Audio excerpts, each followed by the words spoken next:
Thank you, everybody. Thank you.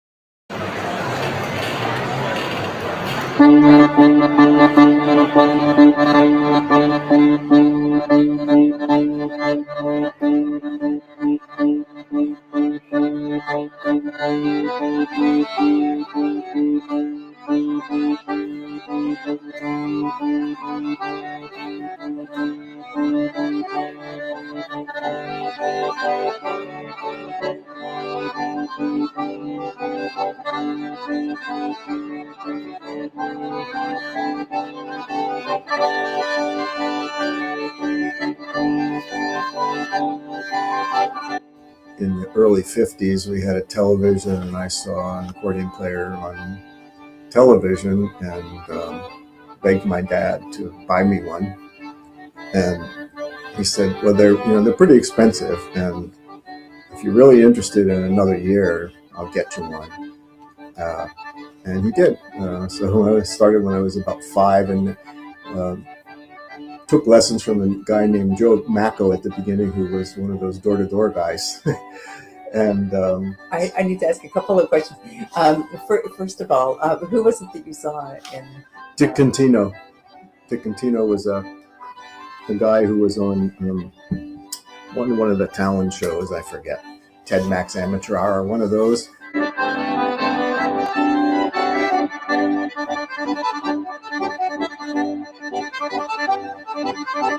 It's really hard for anyone to imagine who didn't grow up at that time how popular the accordion was. There was barely a week that would go by that you couldn't see it 2, 3, 4, 5 times on television, both through talent shows and through the Lawrence Welk show and variety shows, things like that. It was the most popular instrument in America before Elvis Presley came along. And then when Elvis Presley came along, the accordion sales started to tank. Because what happened was that the European immigrants brought accordions with them, and they played when they moved here. But then their kids discovered the guitar as their own instrument. That became the instrument of their generation.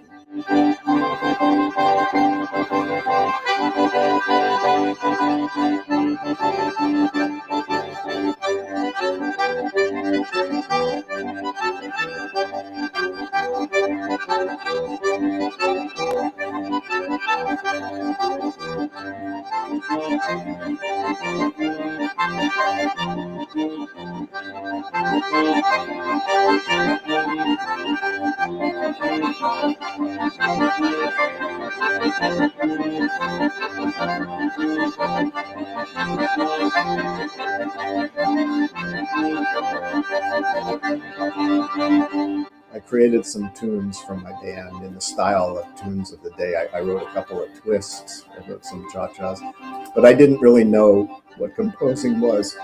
I just used to call it making stuff up. The band would say, "What is this?" And I'd say, "Oh, something I made up last night." And I always just thought of music as being there. Never really thought of anybody making it. I think part of that confusion or ignorance was like with the Slovenian American bands, a lot of the guys took credit for tunes, but they were really kind of arrangements or adaptations of Slovenian popular music.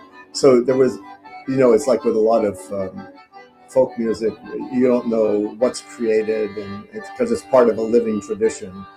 And so I just knew it as something that was there. And then I started, quote unquote, making stuff up. And that's where I started to separate from my teacher eventually a little bit, because I brought in a more classical composition that I was very proud of. And I played it for him for accordion. Uh-huh. And I played it for him. It was called, I think, Variations on an Aeolian Theme. And I said, "What do you think?" And there was this kind of a quiet moment. He said, "Well, it's obviously not Beethoven." So that was that poof. But anyway, I found encouragement elsewhere.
Ever wonder who turned the accordion from a polka staple into an avant-garde powerhouse? Guy Kluchevsek, a musical maverick, did just that, until his recent passing left the world reeling. Born in 1947, Kluchevsek grew up in a Slovenian-American community in Pennsylvania, where polkas ruled. At 6, he saw Dick Contino on TV and begged for an accordion, sparking a lifelong obsession. But that was just the start. Kluchevsek didn't just play, he redefined the accordion.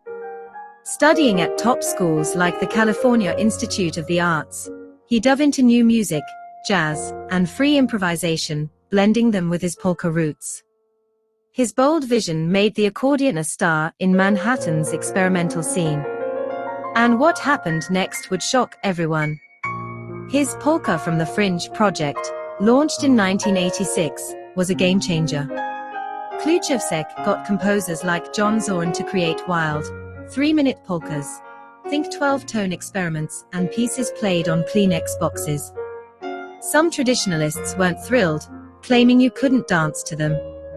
This stirred whispers of controversy, with rumors suggesting polka purists saw his work as a betrayal of their heritage. Yet, Kluchevsek stood firm, saying he was adding to the tradition, not breaking it. In 1996, he founded Accordion Tribe, a global ensemble that took his vision worldwide, even inspiring a documentary. His collaborations with icons like Laurie Anderson and Dave Douglas pushed boundaries further. But there's more to the story. For nearly a decade, Kluchevsek quietly battled neuroendocrine cancer, passing on May 22, 2025, at 78. Posts on X mourned his loss, calling him an accordion revolutionary. His 100-plus compositions and 24 albums leave a legacy that begs the question, who'll carry the accordion's torch next? Share your thoughts below.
I väntan mig mera. När får jag dig hemvänta, du Sven i Rosengård? Nå när svanen hon blivit svartar i kära modron vår. I bilen min, i rosens stig, i väntan min, ej mera.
A little tiny flute.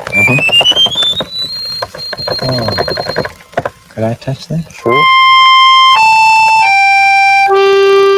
Oh, so you can change it I can change the color. by pressing these buttons. When did you start to play the accordion? I started when I was 6 years old. I saw one on television, on a program much like this, and told my dad that that's what I wanted to do.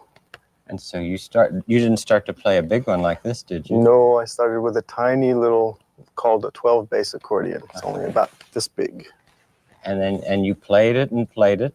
Played it, and then I got bigger, and so my accordion got bigger, and now I mean, you had to buy a bigger accordion. You had to keep getting a bigger one until we got to a full size. This is called a full size accordion, an adult accordion. I see. And did you ever express your feelings with your accordion? I mean, when you were sad or angry or happy, did you ever play the way you felt? Sure, that's one of the great things about it. Sometimes you can't tell somebody how you feel, but when you're alone, you can express it through your instrument. If I was sad,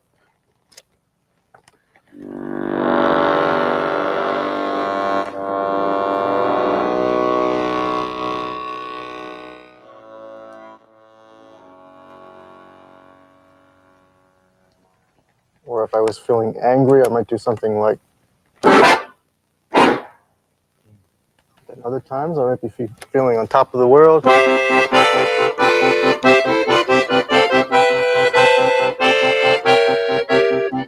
Oh, that's fun. I would like very much to hear something. I know that you write music. Yes, I do. You compose it. And I would like to hear something that you have written yourself. That would be fun, wonderful. When I was growing up, there weren't people who were writing much music for accordion, but I had a teacher who really encouraged me and said, create your own. If there's no music there, then you make the music yourself and play that. And that's what I've been doing. And I would like to play a little part of a piece called Scenes from a Mirage. A mirage is something that you see that's not really there. It's something that you see in your mind, in your imagination. Oh, we like to think about imaginations here. We'll try to think of what you might be thinking of. Okay.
Oh, so many images. I was just thinking of people walking along looking for one another.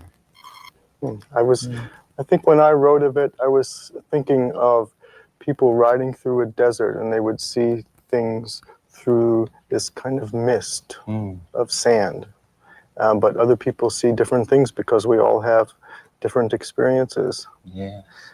You must have had some fine teachers. I really did. I had an accordion teacher who taught me that you can do more with the accordion than people tell you that you normally can. And I was very pleased about that. And it's made a big difference to me. Well, you certainly give a lot of pleasure to a lot of people. Well, thank you. And it does a lot for me, too.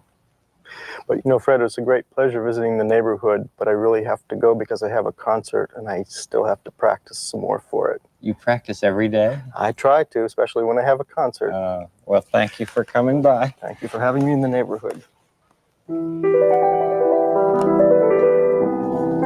wish you well with this concert and all your concerts, Guy. Thank you, Fred. Bye. Bye.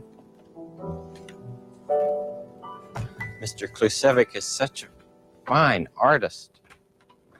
It's fun for me to be able to introduce you to people like that. Hello, a little tiny flute.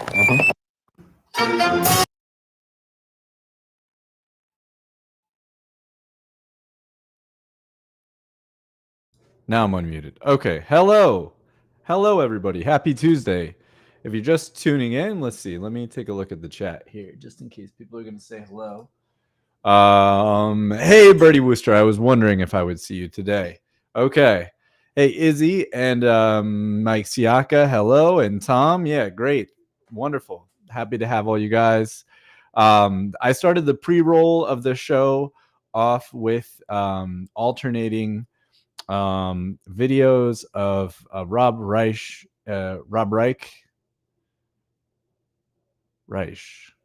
You know, I'm not sure which it is. It's Rob Reich, um, who passed away, and Guy Klusevsek, who also passed away. And both of these deaths really saddened me. It sucks. I, kind of knew both of them. I was acquainted with both of them. Guy a little bit more, um, but I've known about both of them. For me, as an accordion player, I didn't start my life as an accordion player. I started my musical life when I was 12, I think, with first clarinet at the elementary school, and then piano. And then, anyways, I didn't get into accordion until after college, so my early 20s. But I did study piano in college and all through high school and stuff. Anyways, in my just personal life on the accordion, which is only as long as I described, the, like, I would say mid 2000s, 2005, 2006 would be when I started, really sort of slowly getting into it. But I found my way to both Rob Reich and Guy Klusevsek, but really fell in love with their musics, and followed them as personalities, like you do with. It's I don't know if you consider this a parasocial relationship. I was thinking about that. So there's all this like internet lingo and terminology, and one of the terms is parasocial relationship, with which anybody out there watching this live stream who has never met me in person, if you feel like you know me because you're starting to listen to these live streams, over and over again, and you just are sort of spending time hearing me talk, you might start to feel like you start to know me, and that there's a name for that we all do that in all our media, and it's probably been happening as long as there has been media. But like, I know, like, with podcasts that I've been listening to for a long time, for sure, there's a parasocial relationship there. And with people on, like, Terry Gross, if you listen to a lot of Fresh Air, which I haven't listened to it in a long time, but I used to listen to it, tons and tons of radio. I was a huge radio listener, like, a long time. Anyways, parasocial relationship, I guess where I'm going with this is, like, the idea that there must be some version of this, even if you know somebody only through their music. Like, for example, Richard Galliano, I only know him through his music, and I love his music. I really love his music, and I've transcribed it. So I feel like I've really, tried to move my fingers like him and think how his brain thinks and stuff.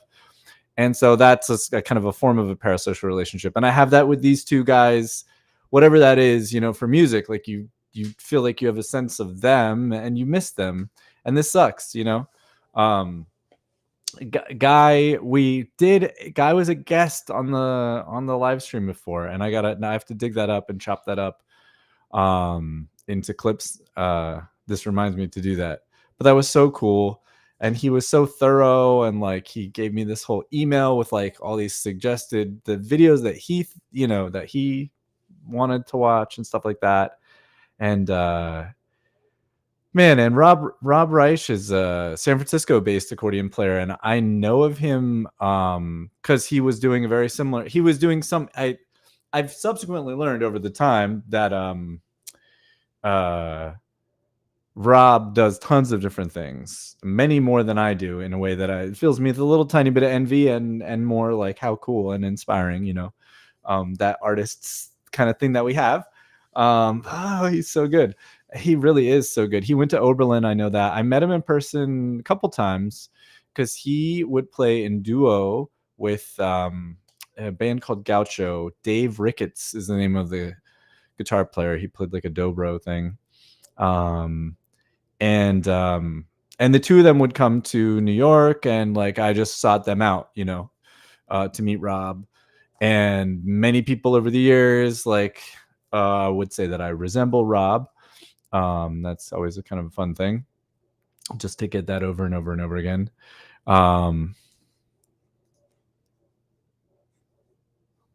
see. Here's Rob. I was trying to pull up an image of him. Anyway, yeah, here's a bunch of images of Rob. And he was just so prolific. He died like tragically, and I don't know. There is a little news article written about him. I think nobody really knows, and I don't really like the. I guess I don't even really want to talk about like causes of death and all that sort of. That's like, you can look that up if you want. But yeah, it sucks, man. And like over the weekend, I definitely haven't processed it yet. So I feel sad right now, you know. And Guy Klusevsek, I did the whole whatever live stream with him, which was a long live stream and super fun and so interesting. And he's, I played the clip of him on Mr. Rogers, and he's like so wildly prolific. Like I had the 2 hours with him and I could prepare, and I couldn't even get close to the magnitude of musics he's been a part of, and especially art musics. Like he is a dude who, I kind of reflect on, there's something that I reflect on, especially having watched that movie Meteor City. What is that called? What was that one? Meteor City. It was like what is the movie called, guys? Asteroid City. Okay. Asteroid City is a super cool movie. It is so cool. I want to watch it again. We saw it in the theater, and Asteroid City cuts between two stories, and without any without any connecting chords, without any prepared dominance. But the B story, which is really just flashbacks and like develops the characters' backstories, takes place in a time period that I feel like my generation, I'm 40, I'll be 43 very soon. The kind of the beats, like the real mid-century New York City based American art. When I was in high school and college, that was very represented. It was like that generation was being lauded by the art world. And so like I was just so much in the abstract expressionists, like Jackson Pollock and like Franz Klein, and I don't know, all that like mid-century stuff, and the drama, the playwrights there. And the Asteroid City movie has the B stories about these like the New York playwriting scene of sort of like avant-garde, real, like pushing the envelope, serious, dramatic dramaturgy, and all these independent people. It's very cool. And I thought about how I didn't realize that the lauding of that generation was that's just kind of who was to be lauded at that time. And it's certainly not as prominent in the culture, that period of art makers, as it was in that time when I was sort of in high school and college and thinking and caring about art.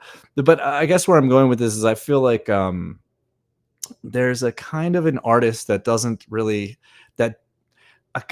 like Guy is part of this, he's an artist in a way that, and a musician and a composer in a way that like very, very few people are anymore. He was involved with so much dance and theater in New York. I mean, he was like New York based in the time period that all of this, 50s, 60s, 70s, 80s, and super doing it, man. He that's all he did was compose and perform. He never, I don't think, really ever had a full-time gig. Other than that, and he did it. He freaking did it. He made so much art with so many people. There was a thing that I wanted to see so bad.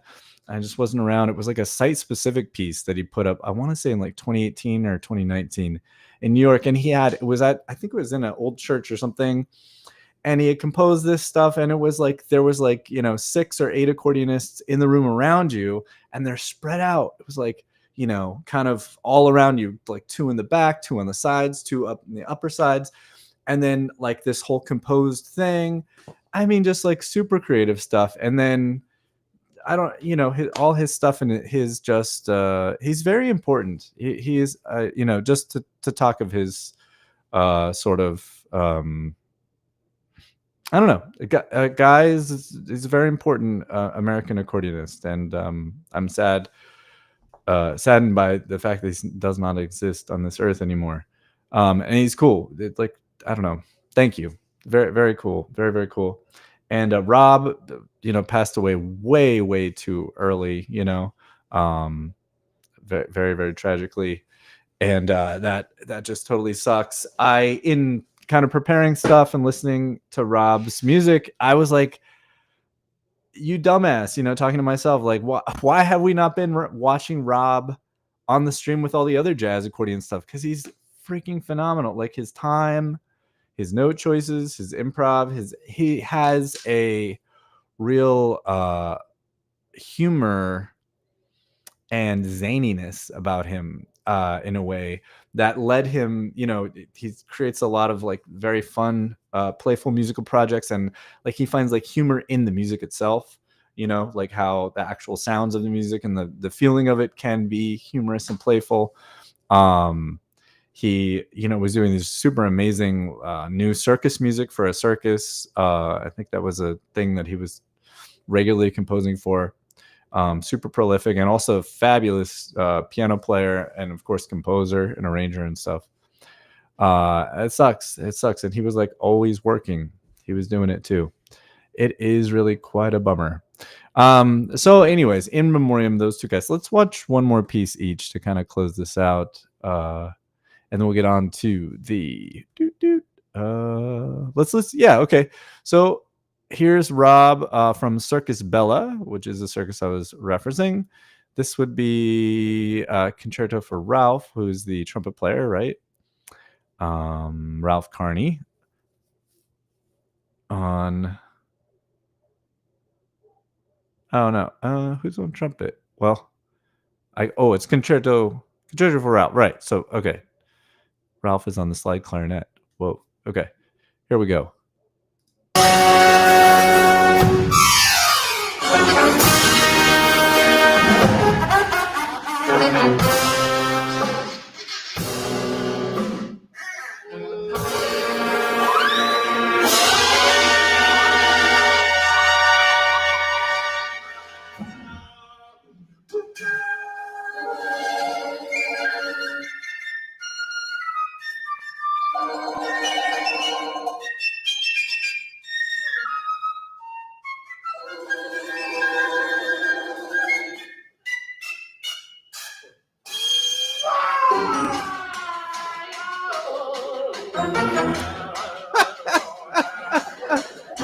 How cool is this? Holy shit.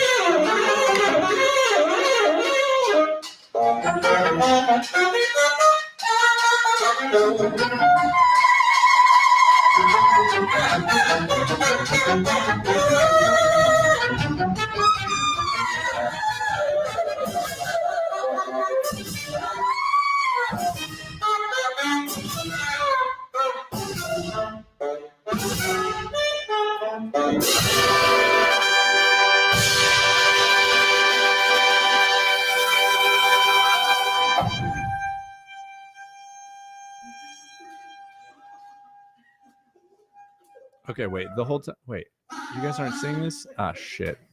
Okay, wait. Oh my goodness. All right, it's only a minute and a half. Sorry, that's ridiculous. You've just been watching my react.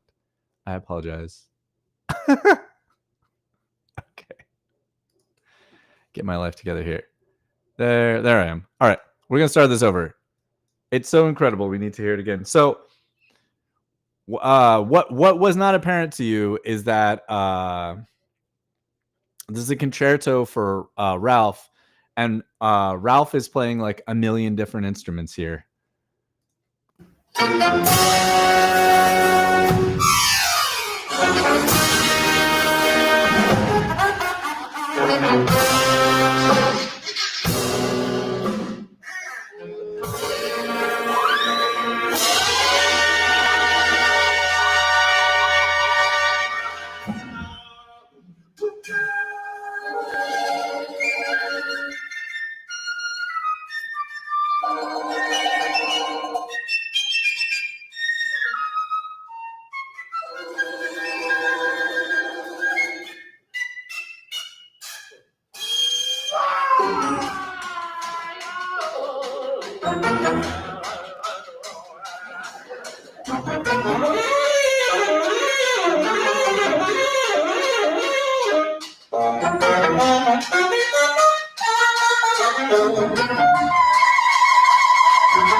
Okay, at the very end, shoot.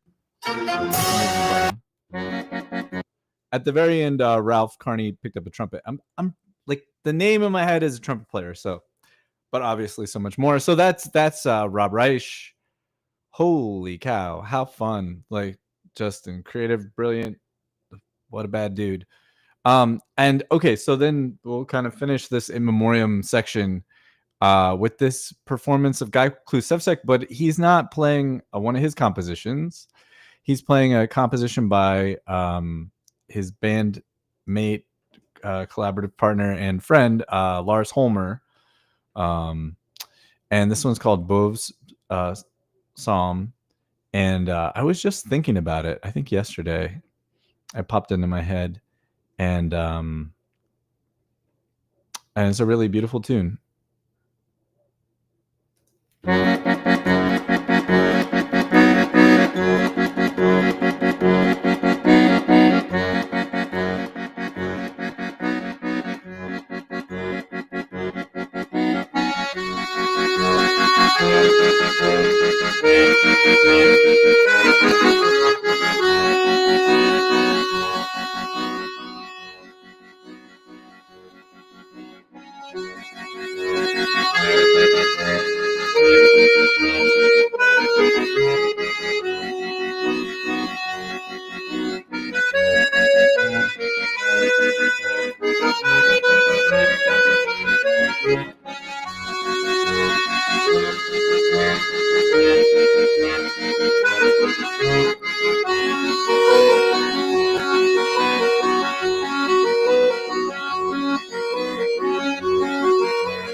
And that is just so hypnotizing and beautiful to get lost in, and it's a minimalism. And it occurred to me that I was like, as I was kind of like coming back to, as you know, the tune was sort of ending, and I've heard this tune many times by, you know, different people solo, and of course Accordion Tribe, which you guys should check out. Accordion Tribe, if you haven't.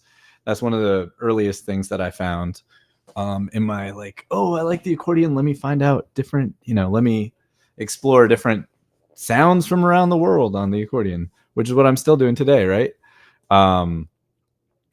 So maybe it's not just a beginner thing, but anyways, or constantly a beginner, which is not, as the artist way told us, is kind of, it's a good framing. It's a helpful framing to have. Yeah, but just the contrast in song songwriting style. This is so interesting. It's such minimalism, you know. It's really sort of a long you know, completely diatonic chord progression, with like no secondary well, there's no, it stays completely within the diatonic framework for the whole thing. And it layers parts, you know. It's like Ode to Joy, right? Like that sort of similar thing. And I wonder if like I don't know who Bove is. I don't know what that translates to, or if that's just a person. But to contrast that with the amazing, like much more to my listening through composed or multi-movement work by Rob Reich, you know, just like a contrast. And I realized like Guy is the person that is in Remembrance, and he didn't compose this, but still he's part of that whole thing. And so much of Guy's music has this similar quality, similar minimalistic, repetitive quality. And like, you know, there was a moment where I like considered, is that naive like a part of his creativity? And I don't at all think so. I think it's like it's probably not even like super conscious and thought out, but it's certainly not naive. Like the guy was so learned and so vast, you know. I was the one that was naive in my sort of like wondering, like, it seems so simple. But like that's just sort of one color of the rainbow that he was, you know. The minimalistic thing was one thing, and there's sort of more avant-garde stuff and polka influenced stuff and Eastern European rhythms. He did a lot of stuff, that kind of stuff. I heard it like when I would hear him at Barbez and stuff, it would be that style. Actually, I guess I heard both projects. But yeah, anyways, writing a lot in those rhythms and forms and stuff like that. But yeah, thanks guys for sharing your music with us while you were here on Earth. Wow. Okay. Continuing on, welcome once again to the live stream. My name is Dallas Vietty. I'm broadcasting live from sunny Southern California. I woke up nice and early and got some stucco work done on the house here outside. That was a real, like, never done this before, and just watched YouTube videos. But like, what's the worst that could happen? You just have to redo it, right? That's kind of cool. And that was interesting. I got most of the job done, but I'm gonna have to buy more stuff and do it again, and then actually see once this bigger part cures, like if it's all messed up, if it's gonna fall off or what. And yeah, today's subject. Let's see if I can share an image here with you guys.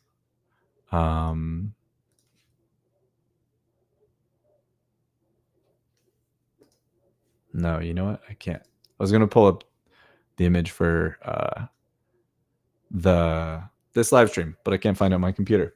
Today is about the harmonic minor scale, and I guess how to use it in jazz. And as I was thinking about like my preparation for this, let's see how bad this pops. Yeah, I think we're gonna have that same issue that we did. Dang it! Sorry, you guys. I gotta bring this through my monitors too. But I should be able to dial it in better today. Gotta fix that jack. All right. Give me some of that accordion. Yeah, there we go. All right, and the knob, and the knob. And the backstrap, ladies and gentlemen. You want your backstrap. Oh yeah, you guys, I was gonna, before we get totally into this, I was gonna like share this crazy chordal exercise that I just started doing. Do we hear that? That looks like it. Do I hear it? A little bit. It's still kind of quiet in my headphones. Maybe I need to turn those up, turn my voice down in them. Wait, that's weird. Okay. All right. Now I can hear that better. There. Okay. That's quite loud, isn't it? Da.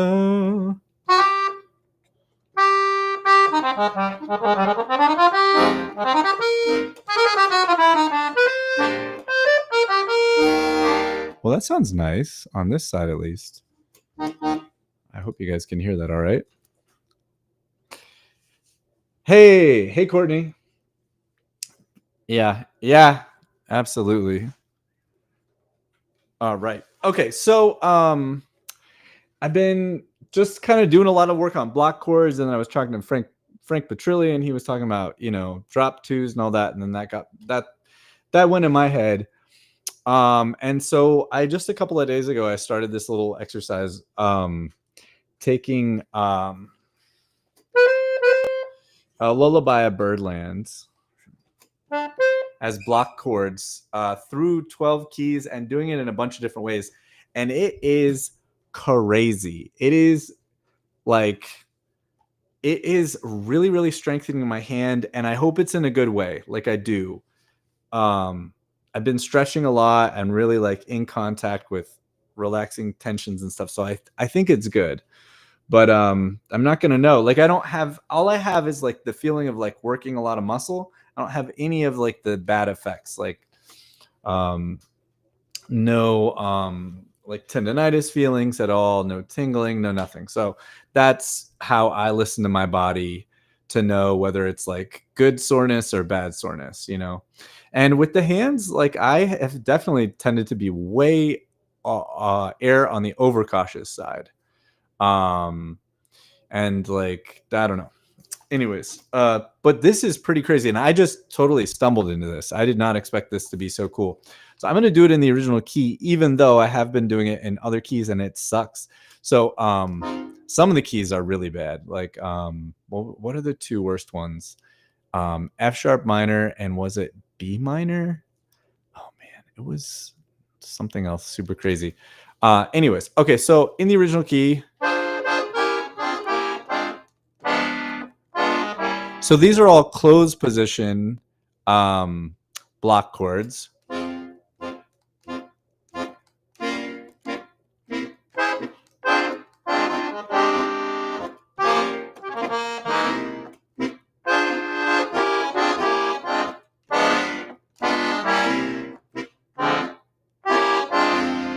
Now we go new key center. Ah, shoot. And then the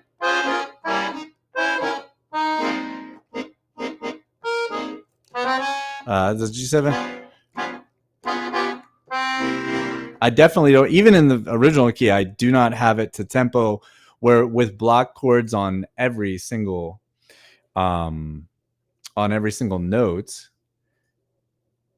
Oh, that's why. Okay. All right. Sorry.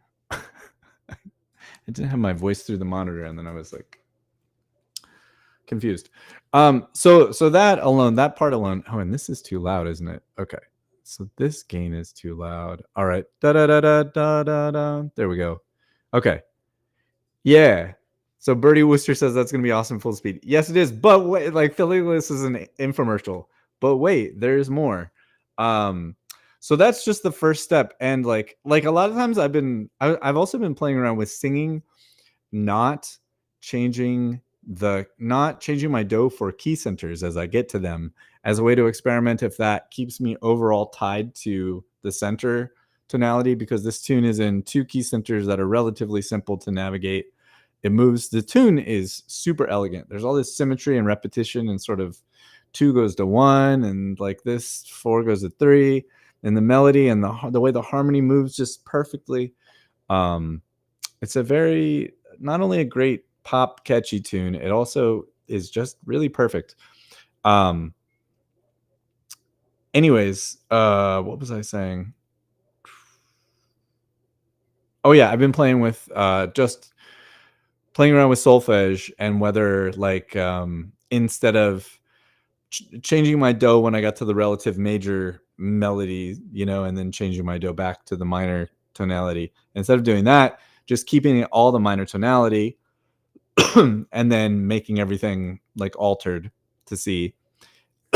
And I'm kind of thinking that that's not fruitful. It's not a good way to move, and more that what I'm really after is a much better idea, a much better ability to hear chord progressions in a different key center, like to leap from one, like 2-5-1 in the minor key, and then to leap to the 2 in the relative major key, and vice versa. And kind of, I think what I'm after is really just a better.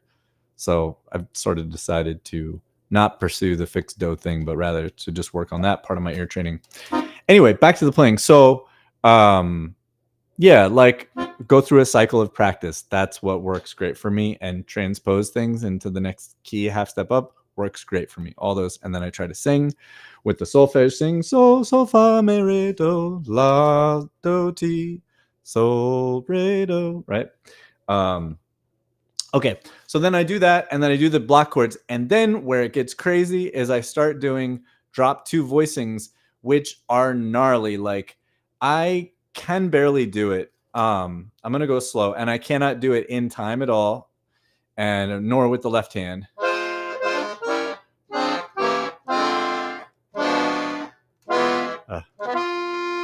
I can't look at, I have to like close my eyes. I can't look at the screen. All right, so let's see. Let me start again here.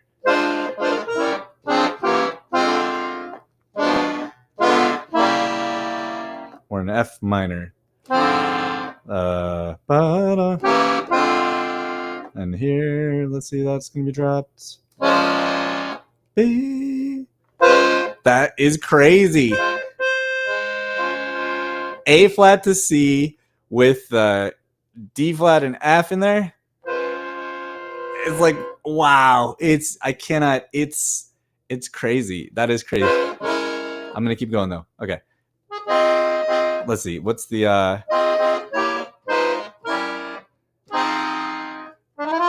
and that's gonna be the 2. It can be there. What should be? And then there. That'd be there. This is like a little weird because it's like a G7 with a sharp 11. I really, honestly, those last 2, I usually rush through in all the keys.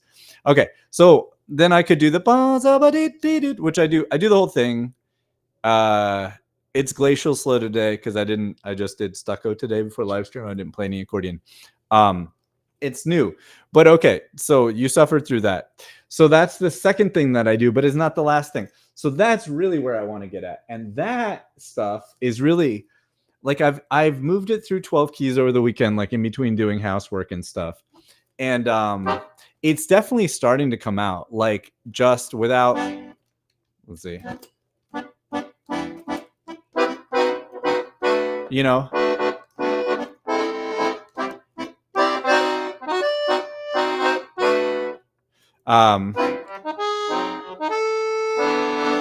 my hand is just sort of naturally wanting to start to find these shapes. You know, which is cool because that's exactly what I want to happen. And it's happening quicker than I would have thought from just moving that melody through. So that's really neat. My touch is terrible on the drop 2 voicings. I'm just going thud.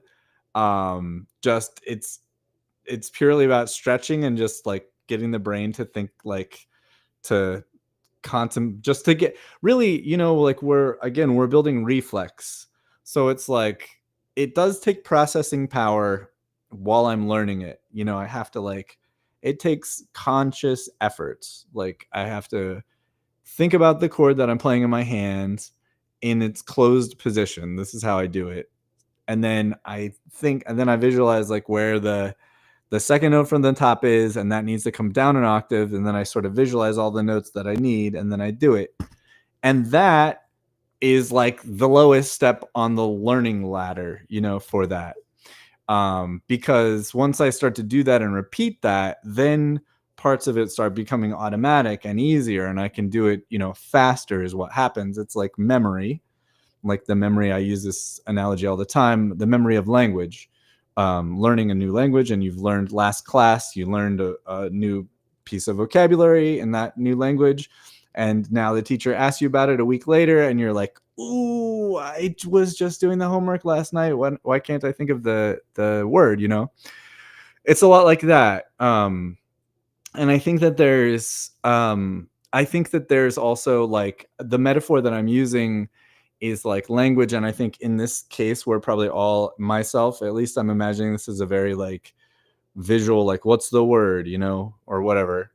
But I think because music, the pursuit of music is this interesting combination of like some intellectual, like it's numbers and patterns and stuff that have emotional contexts to it.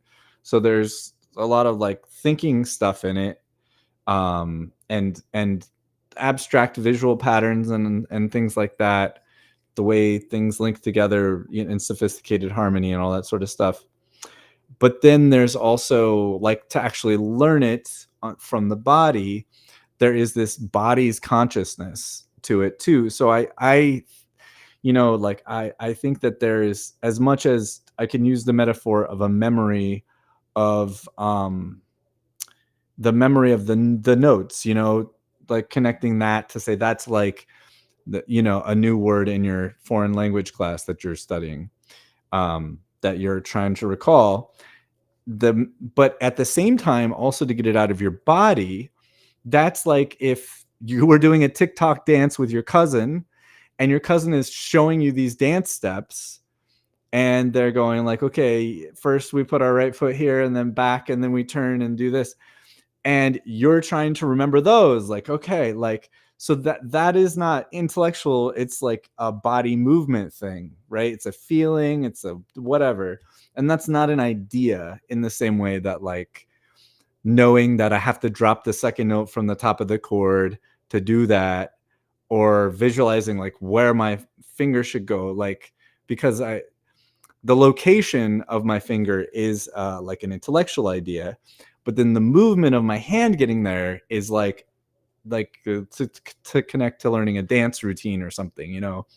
It's too combined, or too, you know, I'm bifurcating it in this, you know, sense to like think about it and just to express it and describe it. But I think it's really interesting, like the process of learning is both of those things. And I think like I definitely pride and praise as the best is to hear everything. At the same time, for me, it is very true that there is a life in my, what do you call it? Like my creativity of just movement to satisfy what I am feeling and hearing also, that isn't always described exactly with the exact musical note, you know.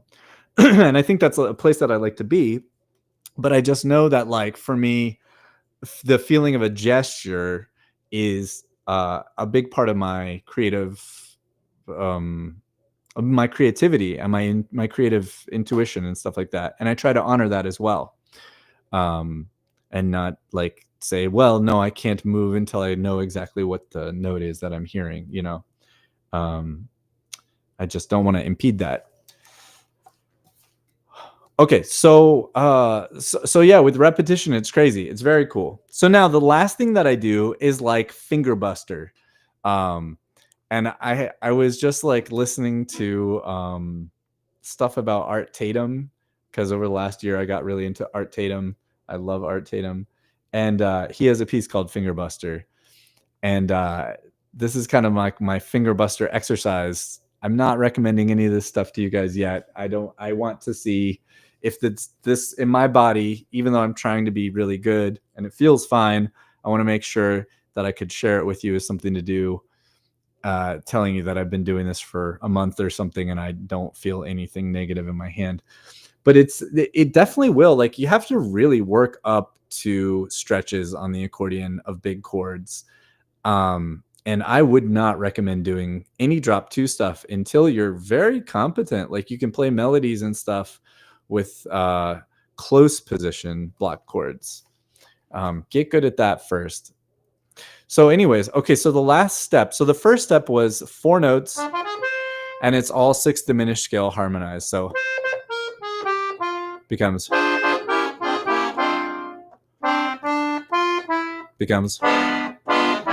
and it all follows an extremely elegant and symmetrical system. It's brilliant. That is attributed a lot to Barry Harris for being the dude who explained it to the masses and pedagogue, and also played the shit out of it. But it's the block chord thing is so many musicians, and mainly this guy Milt Buckner really is what I've heard. So anyways, that's what's going on here. And then the second one that I showed, I dropped the 2. So then my thumb has something to play, and the 2 is the second note from the top. You can Google for a million YouTube videos on drop 2 or block chords. It's infinite. That's where I'm learning a lot of this stuff, folks. I love to learn on YouTube. Okay, so, and then the last thing that I do is I double. So I was listening to stuff about George Shearing. Because I'm like, block chords, oh, isn't George Shearing like famous? And I remember listening to some George Shearing. He's not somebody that I listen to regularly. So I was like, Lullaby of Birdland, that's his most famous tune. Like, let me check that out. And then I was like checking out Dick Hyman is the name of a pianist who has this 100 years of jazz piano thing, and the whole thing is on YouTube, and it's about 2 hours long. And it's just an interview with him. Not even an interview. It's a recorded sort of a little lecture with him sitting at a piano. And he's being filmed, and he's just talking about, he goes through history of jazz piano, and he picks one musician to kind of represent a style or genre. And he's at the piano, and he can play like them. And so he goes, Jelly Roll Morton, here, he did this. And Art Tatum and all these cats. And it is so cool because it's mostly playing. And so everything that he's talking about, he's showing and describing, and then giving you some tips to practice and stuff like that. So it's really for musicians. It's not just like a historian's kind of, thing. It's super cool. And he talked about like block chords, and I think in George Shearing, and he does an aside about block chords, and it's really cool. It's a good part. I don't remember which musician he goes in that direction for, but anyway, and so George Shearing's sound I learned from that Dick Hyman thing is that George doubled the melody in his left hand a lot, I guess. And so I was like, well, if I wanted to do that on the accordion, the melody is the top note. So I would have to use my like all 5 fingers. And this has been so crazy.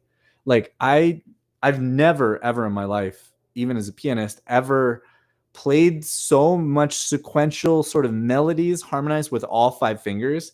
It's like really tingling my brain. I don't know how to describe it. It's like, it definitely is like my brain's like, this is really new. We don't know what to do. It's an odd sensation of thinking. If you guys know what I mean, if you ever experienced something similar.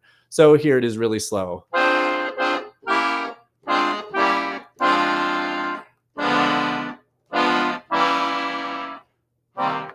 Boom. That's a 6. Sorry. And that's the. Now this is kind of cool. That's a nice one. Ba-bum, to the E flat. And then it'd be. There. Sorry.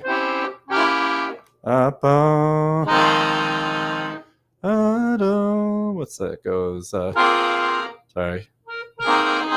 G7. G7 still. C7. Okay, again. Sorry. Slow and painful, but so then I do that, and after I do that step, I do that sequentially. like even right now, my hand, it doesn't hurt at all, but if it's like, whoa, you're working in a way that you're not used to working at all, which is neat. It feels good. It feels like a very good like activation. It feels like it's making my hand stronger, which would make sense because like you have to, I don't know, they just all get a lot more activity, and probably like using all of them at the same time is doing something that just for, you know, even if I did work my pinky more, you know what I mean? Like something like that. It seems like, I don't know, but it's cool. It's very cool. And it's fun and it's working. So yeah, so that's what's been going on. A lot of construction around here. Okay, now on to the show. So the subject for today is about harmonic minor scale. And harmonic minor scale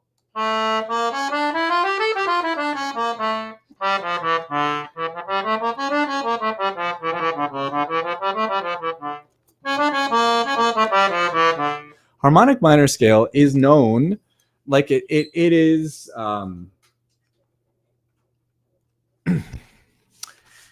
it's got a great sound.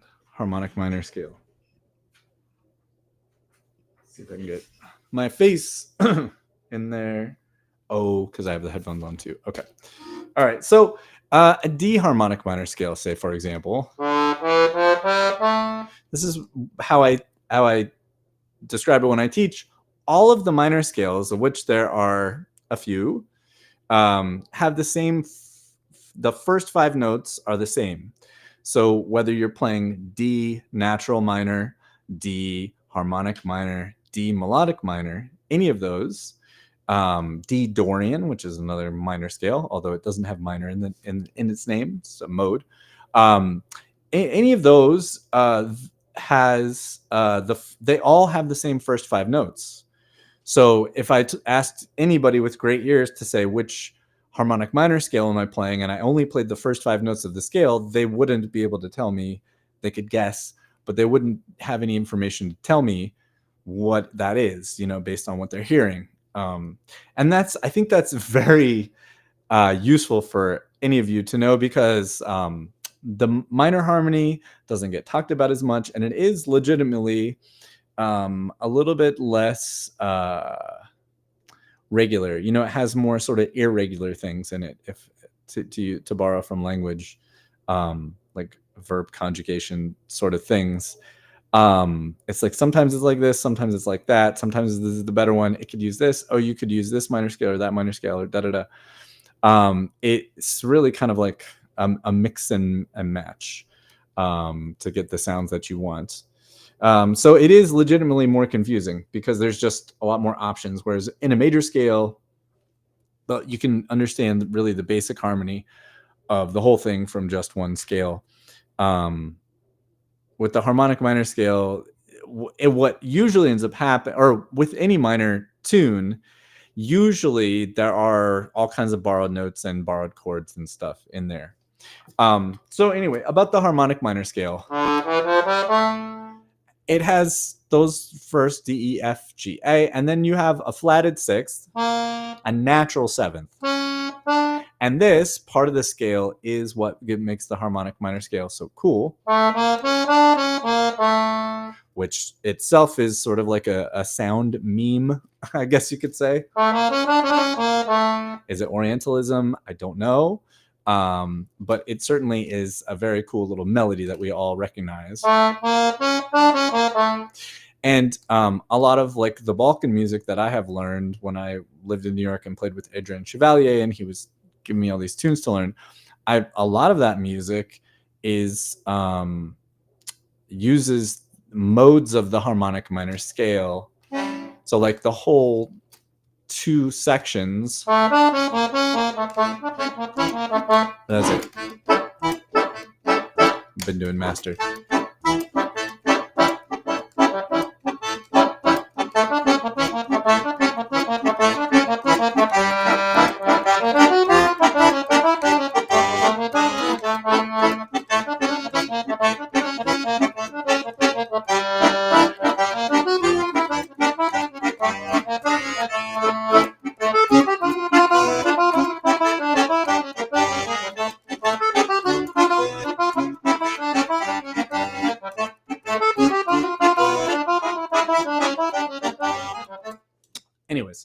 So that basically, with the exception of like a couple notes here and there that I would just label as ornaments or like chromatic approach notes or whatever, all of that melody that I played for you, which is a newer tune but written as with Balkan language, is all from a mode of harmonic minor. And so what a mode is when you have a sort of parent scale, I'll say, or like let's call it like the parent scale. Think of it as a vampire. The oldest vampire makes all the other vampires, right? That's not a good metaphor, because that's more of like a sort of Ponzi scheme sort of thing.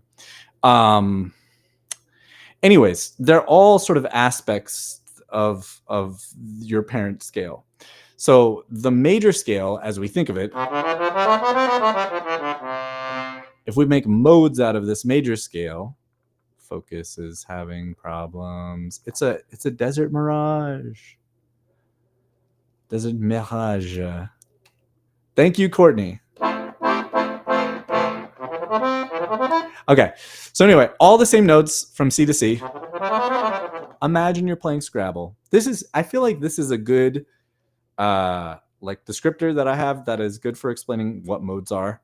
Imagine you have a Scrabble block, and you have your tiles on there in front of you. You're playing Scrabble, and your Scrabble tiles, say, are from left to right, C, D, E, F, G, A, B, C. Perfect.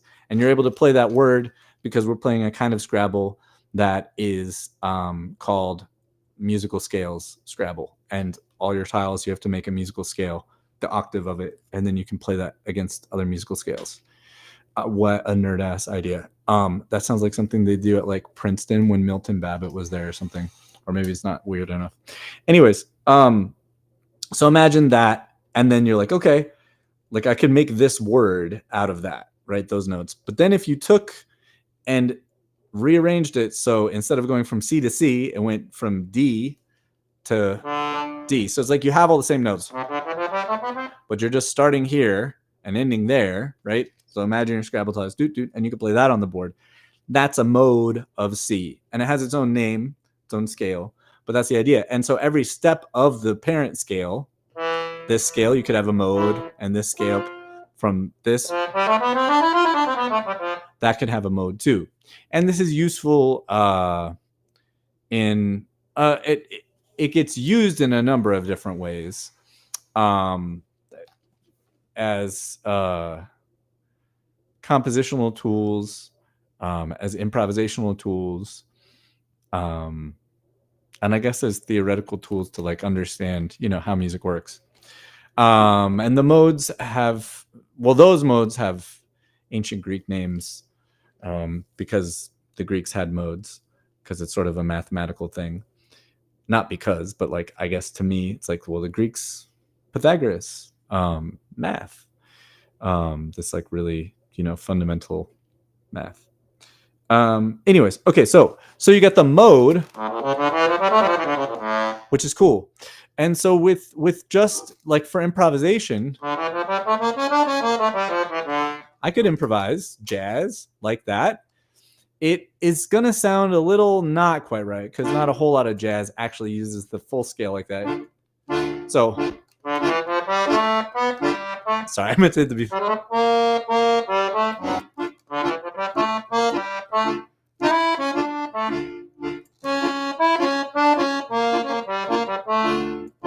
I'll go the 5 chord, use the same thing, but just start on A. So I'm going to use that mode.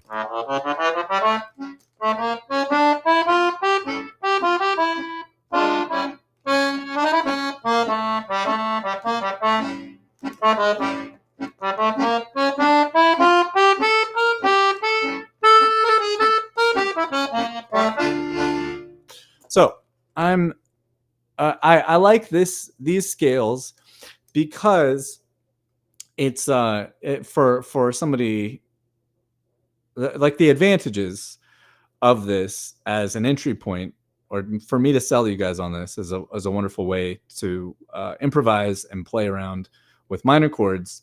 The advantages are you really only have one set of notes to think about and learn.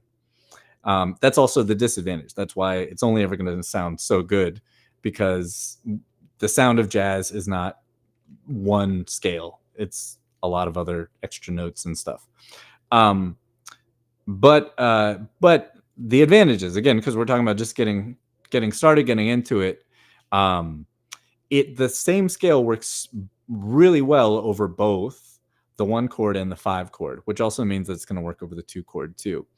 And we're going to talk about that for like minor harmony, minor scales and stuff.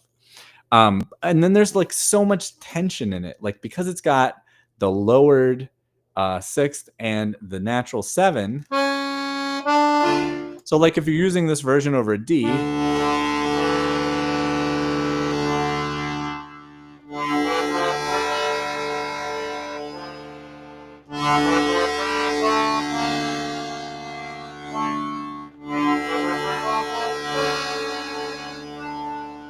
all those notes have so much tension in them.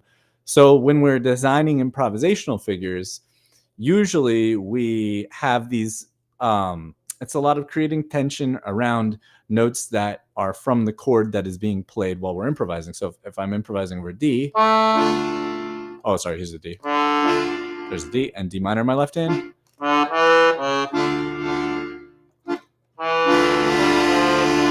Like I might start with that.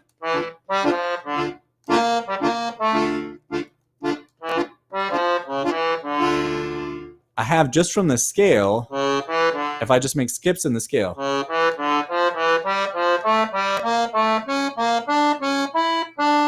So much music in there.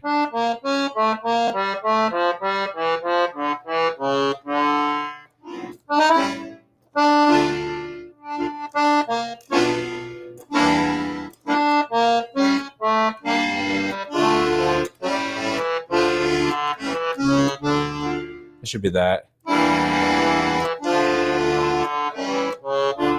It's like all I have to do is throw a few, 2-5-1 chords in there to accompany it, and it's a cool. It has so much movement in the melody, so that's why this scale is really great. It's also it's iconic, the sound of it. So it's great to know for so many reasons. It's got a lot of style in it. You can find all sorts of stuff to do with it. It also gives us a way to kind of understand the weird harmonies that we get. And the reason why is because like the kind of music that I talk a lot about, this kind of like Belle Epoque, I call it, label of musics from the later part of the 1800s into rock and roll. Basically, rock and roll killed all harmony.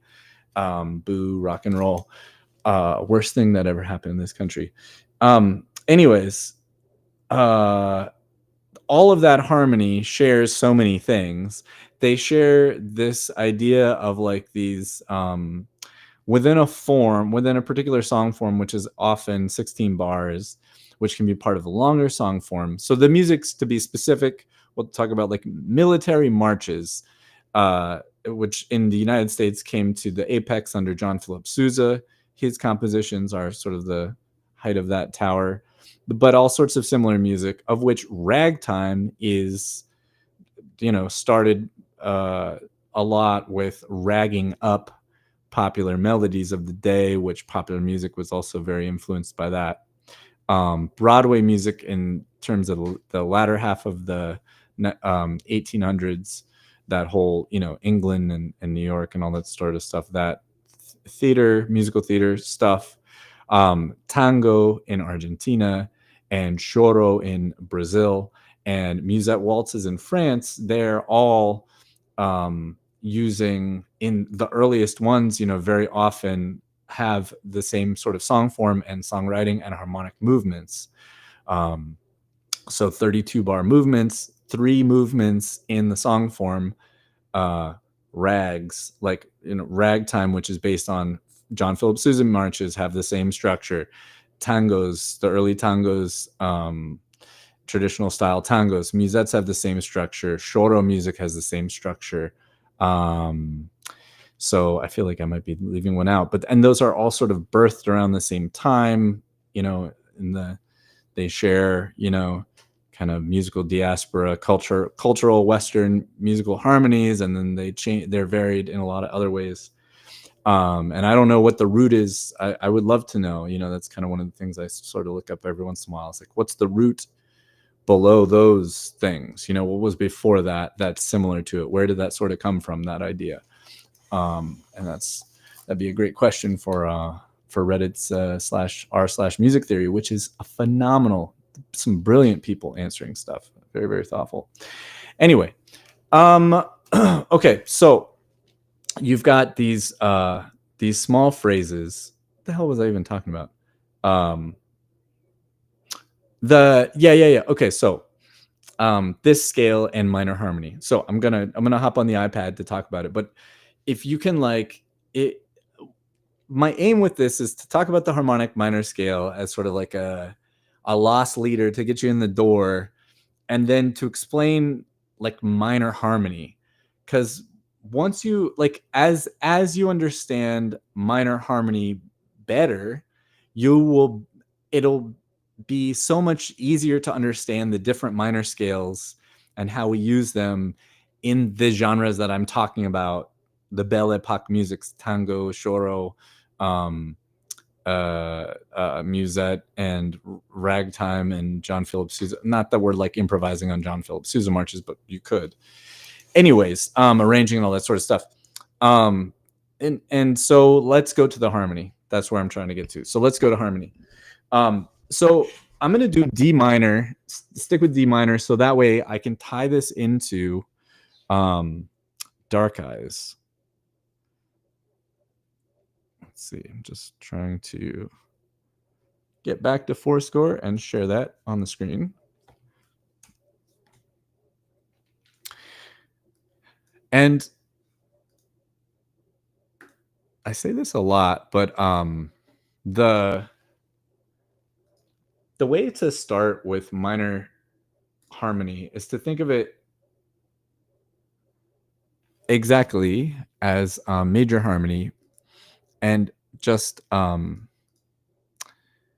think of it as 1-4-5 major harmony,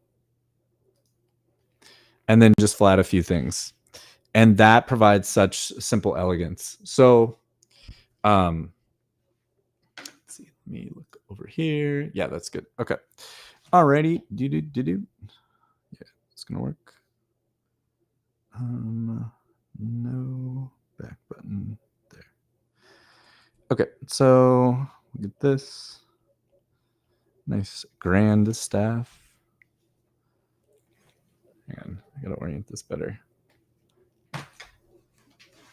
Have the USB cable connected. Oh, I need to just flip it upside down. Hang on. Simple solution. All right. So, all right, let me just music over here. So, like, cool things, you know, like when we could do, you know, Barry Harris stuff translates immediately for a moment, but then there's like adjustments you have to make because there's multiple dominants. But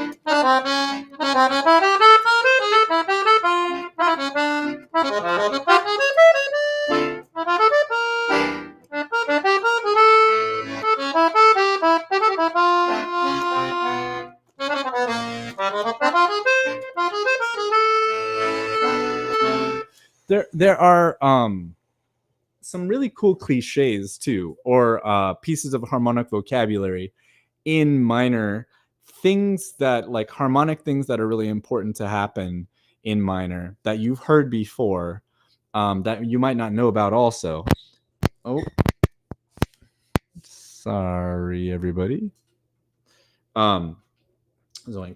Okay, that was the cable because I stepped on it. So I like to simplify harmony into the 1 chord, the 4 chord, and the 5 chord, and both major harmony and minor harmony. So D minor would be the 1 chord, G minor would be the 4 chord, and A7 would be the 5 chord. So let's spell these out. And G minor, let's see. We're in the key of D minor, so I'll put that there. There. And then... Okay. So if I made a scale from these notes, like a D minor scale, and I kind of go through each note. So I go like, okay, there's the D, the kind of D is a D. And then we have in some kind of E, we'll figure out what that is. But then the A, I'm just making a scale. I'm just going to each of these 3 chords. And I'm just going to plug them in here. And then on the G minor, we got a G. So that's going to go there. We have a B flat. That's going to go after the A. And then we have a D, which we already had a D. Okay, cool.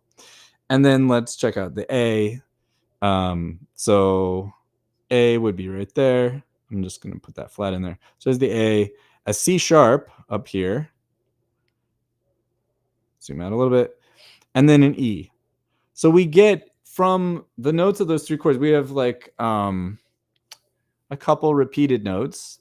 But of the total new notes that we have right here, we have a complete scale. And what scale do we have?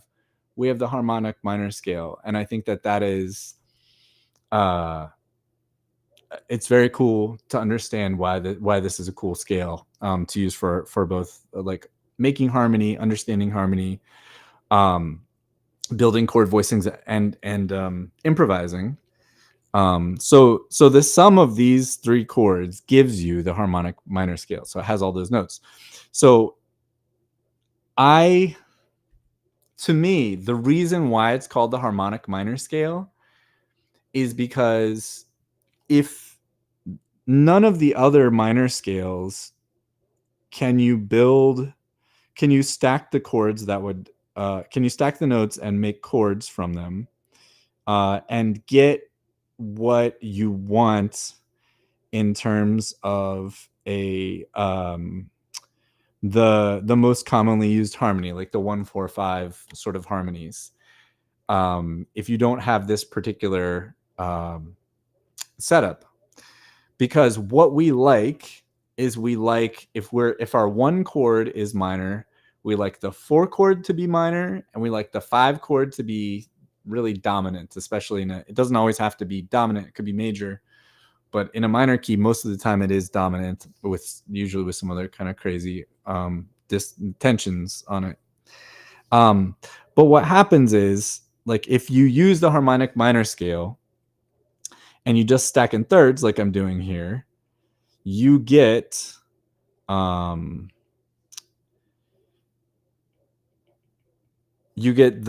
1 chord that you want, you get the 4 chord that you want, and you get the 5 chord that you want, which means a minor 4 chord and a dominant 5 chord. If you did this with any of the other combinations, right, it's going to affect these notes. It's going to affect the 6th note of the scale and the 7th note of the scale. And the 6th note of the scale is B. So like what would happen, let's see, wait, hang on. My arrows were between the wrong ones. So again, I'm describing intellectually why we get there, that's what we want. Okay, the 4 and the 5. So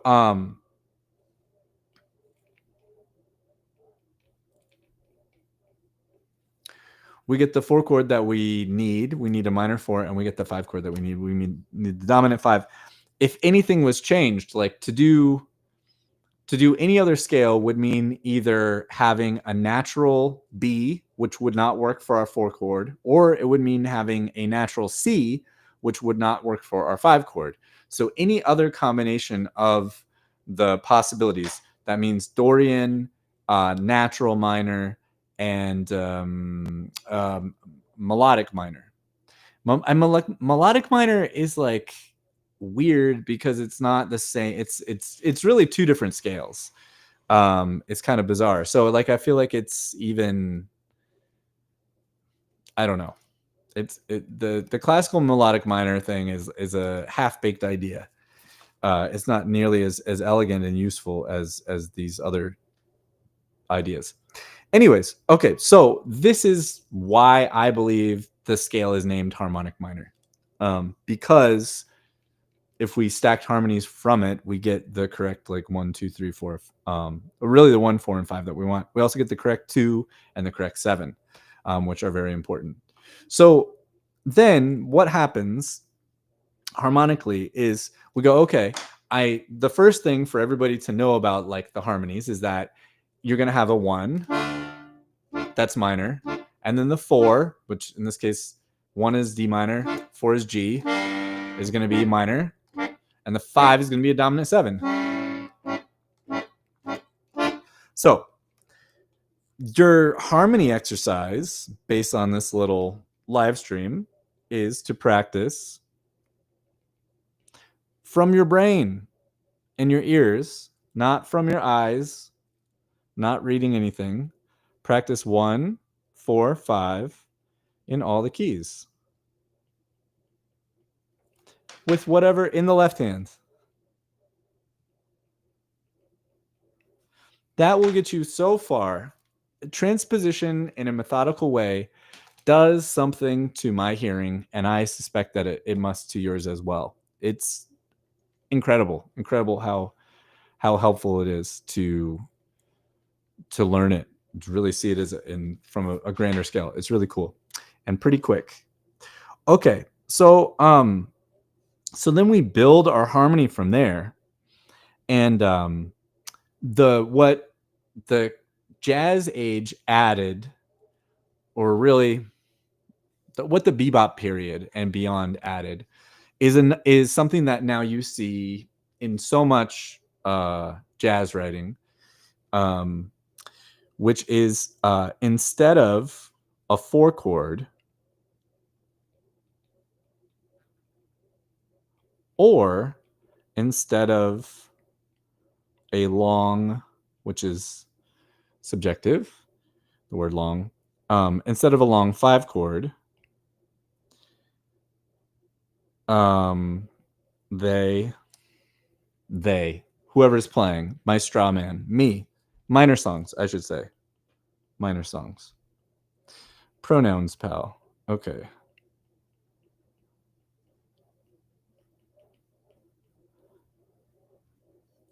Many minor songs use a 2 half diminished.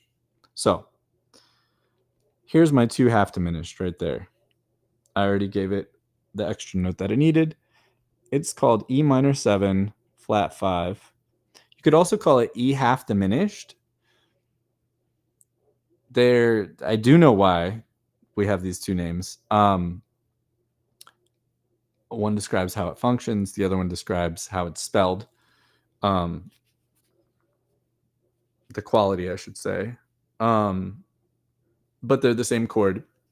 But what I want to show you is that the reason why this substitution works is because they have 3 of the same 4 notes. So this is G minor, and it has D and B flat and G, and this is E minor 7 flat 5, which is the chord that we're talking about. And it has all those notes plus an E, which is the 2. So the way harmony works, the reason it works is because our ears hear a tonality, and our ears hear things that are sounds that are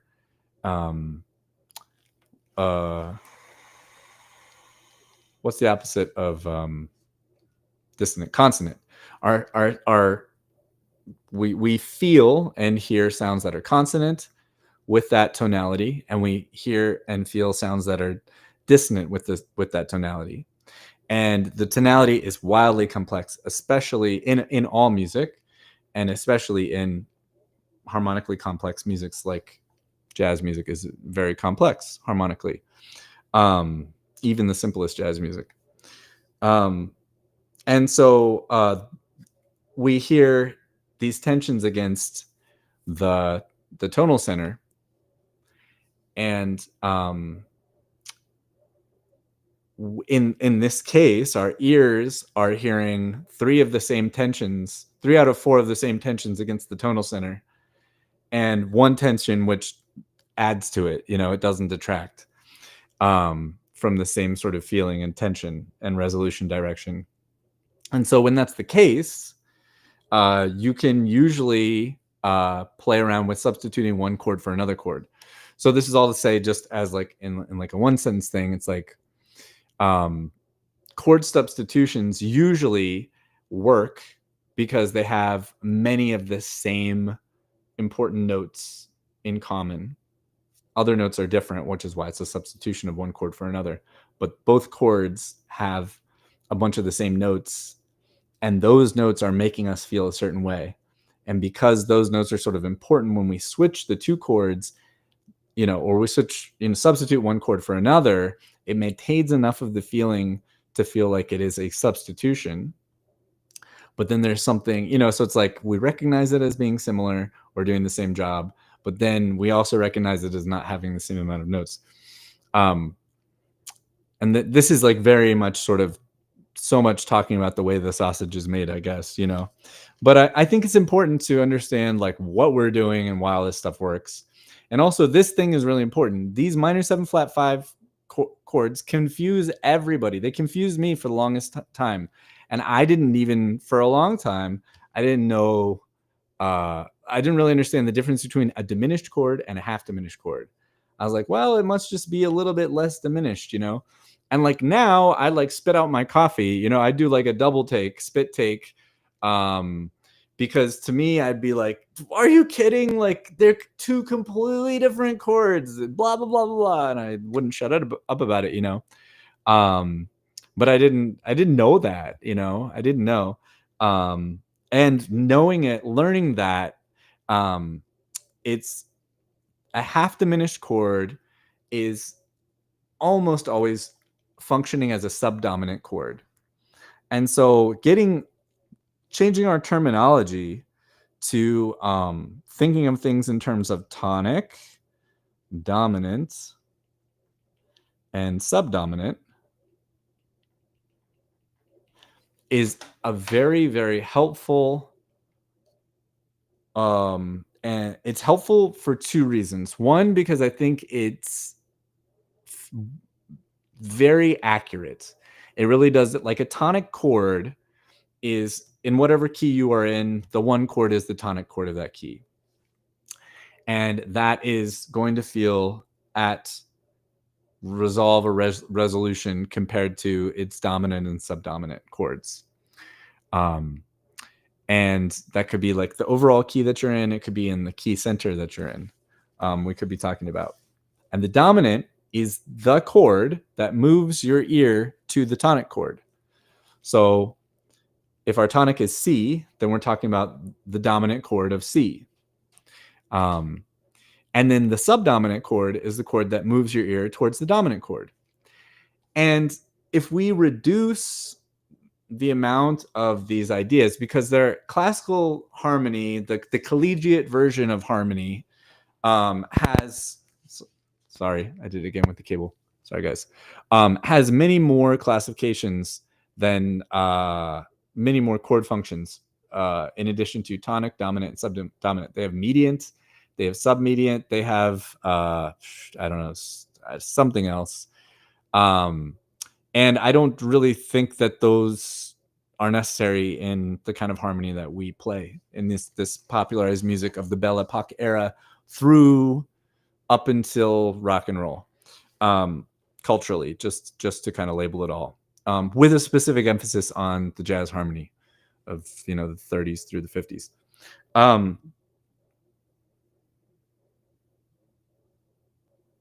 So what ends up happening is like we could have multiple chords that could function as a tonic, right?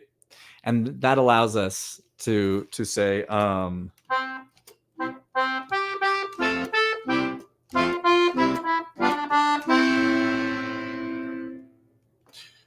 there was a little substitution. You don't know if I just ended it there. Maybe you say that it was a substitution. If I continued on, maybe it becomes a different kind of chord. But at least there, it's a substitution of a minor chord for a major chord, a minor tonic for a major tonic. You were expecting it to go to the C major. Instead, I played A minor, right? And C major and A minor both have C and E. They have those two notes in common. And one of them has an A and the other one has a G, right? Those notes are not in common, but they have two of the same three notes in common, and that's enough for it to sort of work, and it just feels sad, and I used it surprisingly. But that's a simple idea of a chord substitution. And also like doubling back on why it works. But this is important to know because knowing that the half diminished chord is a subdominant. So I'll say a 2 chord. Well, no, that's too confusing. A 2, no, it's never like that. A 2, or if we were in a major key, the 2 would just be that. This is a minor key.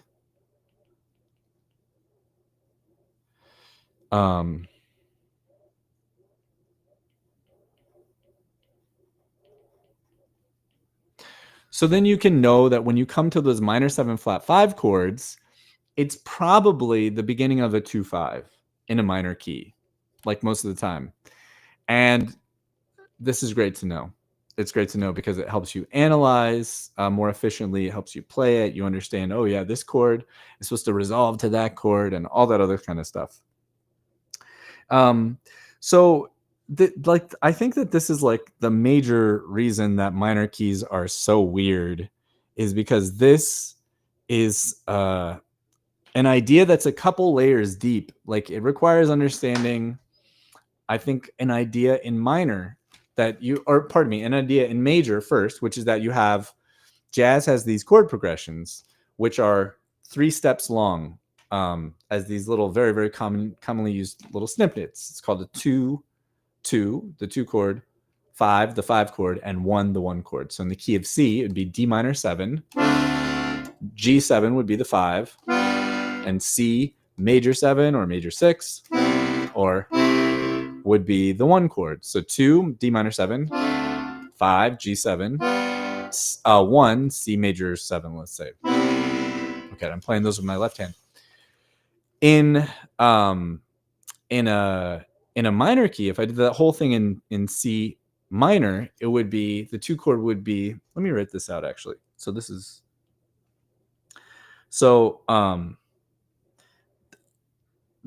it's like a couple layers of terminology. So tonic and dominant and subdominant.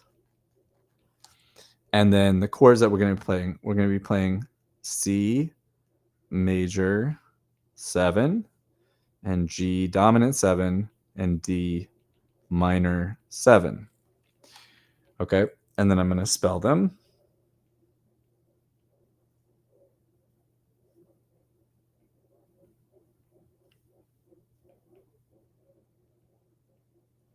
Okay, and then if I was in a minor key, it would be D minor 7 flat 5 and G7 and C minor, let's say C minor 6. It could be C minor 7 also. Okay, so this, let me write these the same. Oh no! Whoa, I just erased everything accidentally. Okay. Nope, I want to erase. Yes, please erase. Okay. Right, and so they look the same. So these two are identical except for the bottom one has a flatted 5th. So instead of D, F, A, C, It's D, F, A flat, C. And part of this chord is F minor right there, which is the 4 chord in the key of C minor. So again, like make learning fun and fast and easy and deep by breaking work down into simpler parts and iterating through things. Do that. It's the best way to go. And what you're doing by practicing a 1 4 5, we should say like 1 4 5 1, some sort of little chord progression in the different keys, is you are breaking down. You're getting yourself so much more ready to play a 2 chord, because a 2 chord is exactly like a 4 chord, you know, but the bass is a different note. And even as we play it, so when I play that on the accordion, the E minor 7 flat 5, I use the G minor chord button and I use the E bass note. Okay, so then these are the same. Let's see, let me spell that same way. So both keys have the same kind of 5 chord, although it's much more common to add certain extensions and alterations to the 5 chord, like the flat 9 is super common. And then, of course, the 1 chord is going to have a lowered third. So knowing this is such a huge helpful thing. So I intuitively believe that this idea of the 2 chord is like a stumbling block for so many people, especially newbies, or just anybody who's like starting to get better in, especially in minor keys. And so this practicing the 1 4 5 in minor keys is just such a phenomenal, great way to start to get into that. And then you start to associate, okay, that's the 4 minor, 5 dominant, 1 minor. Okay, I get it. And so the other than just comprehending what is a minor 7 flat 5, since you shouldn't get into minor harmonies until you've understood major harmonies, you should, if you're contemplating doing this work, you should already have spent a lot of time on major 2-5-1s. So you should already be really familiar with that and be able to sing the roots 2-5-1, 2-5-1, and get your 2-5-1 exercises and stuff like that, and be analyzing songs, performing songs that have a lot of 2-5-1s in them, and analyzing them and playing through them and knowing that you're doing it, and working on vocabulary, harmonic and melodic vocabulary on 2-5-1s and major keys. Since you will have definitely done that before you started stuff on minor work, you will go, oh, cool, it's a 2-5-1. I know about 2-5-1s and major keys. This is so much easier to understand now because I'm already familiar with it, like in a removing one layer of complexity. This idea of like, oh, you have to flat the 5 here. Oh yeah, that's right. And these like, black notes and that sort of thing. So that part of the harmony is relatively simple. Then there are some things that are more like harmonic conventions that I'm just going to sort of rattle off because that's fun. And some of these harmonic conventions are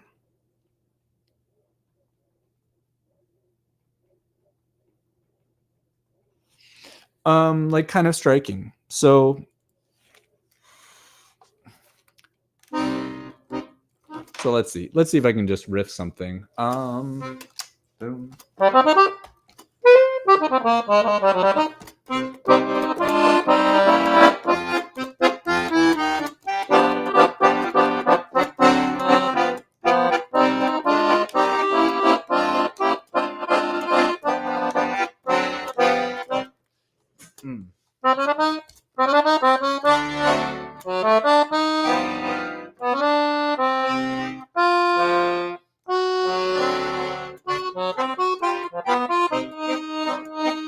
So the one that I'm trying to show is mixing into our chord progression. Let me play some minor 2-5s in the left hand. That's the 1. Here's the 2. That's the 2. And here's a 5.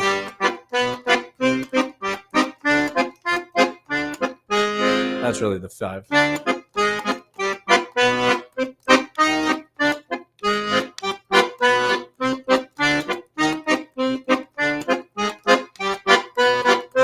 Okay, so that sound is all notes from that scale. It's a 1, it's a 1 4 5, it's a 1 2 5 1. So that is very diatonic to that sound. It would be like if I was playing all white note chords.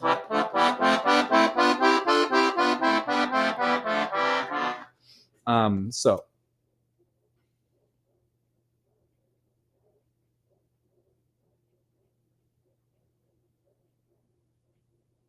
let's say adding brightness.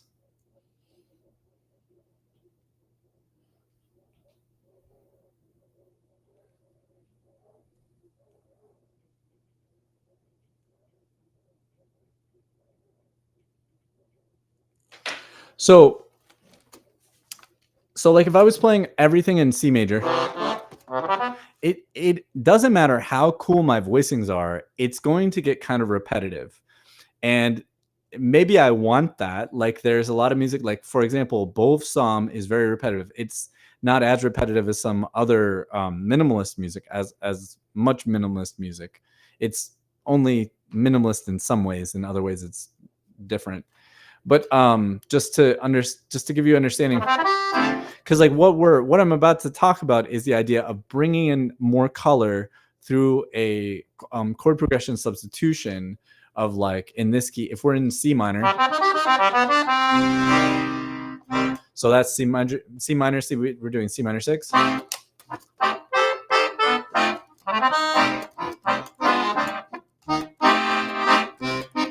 Switch to, let's see that.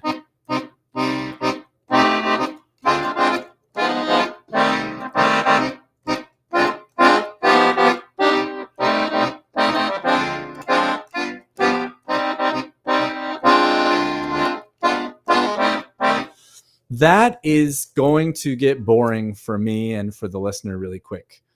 And so what we do is we bring in other sort of colors. And what that means is that the colors are referencing the idea that we're adding notes that aren't in this scale of the tonality that we're in. So we're in the tonality of what? C minor. And the kind of C minor we're doing is a harmonic minor. And so I'm not playing literally the whole scale up and down, nor am I playing all of the notes of the scale at once in a big cluster. But all you're hearing over and over again is a sound that's made from these notes of the scale, and a sound that's made from these notes of the scale, and a sound that's made from these notes of the scale. And I guess I shouldn't play. Yeah, this is where it gets a little weird too. And actually I was adding the A. But so that means you're really only hearing all of these notes. And what we're used to in jazz is a solution that happened a long time ago, which is to add chords that are from that involve notes that are not these notes: C, D, E flat, F, G, A flat, B, and C. And if we do that in a sort of very logical way, or harmonically logical way that suits the chord progression, we can add some very cool, like, excitement. So instead of going like from the 1 chord, C minor, to the 2 chord, which is D minor 7 flat 5, to the 5 chord, we could go to the 2 dominant, which is also called the 5 of 5. And this note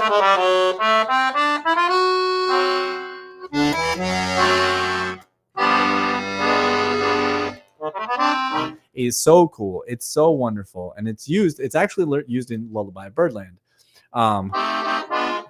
So, and he goes here. So he's going left hand, it's a 5 of 5 dominant. And then other places he uses a 2 5 1. But it's very cool. So anyways, what that does is it brings in this wonderful F sharp, which is not part of that scale. And it leads us to the G7 in such a cool, sort of funky, earthy way that a dominant 7 chord does. And I kind of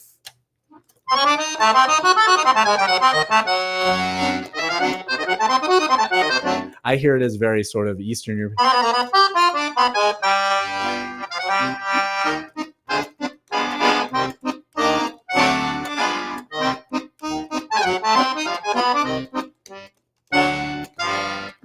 So that's the little guy tone line from the F sharp to the F natural.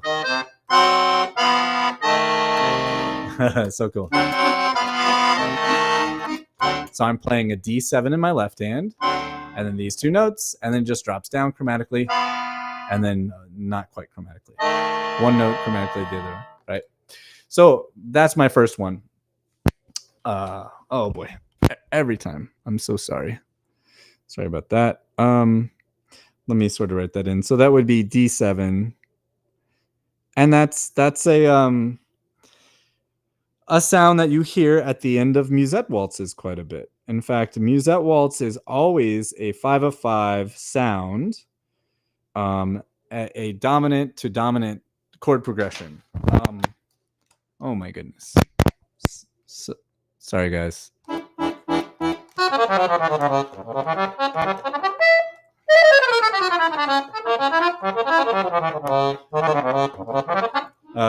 Muse de bone.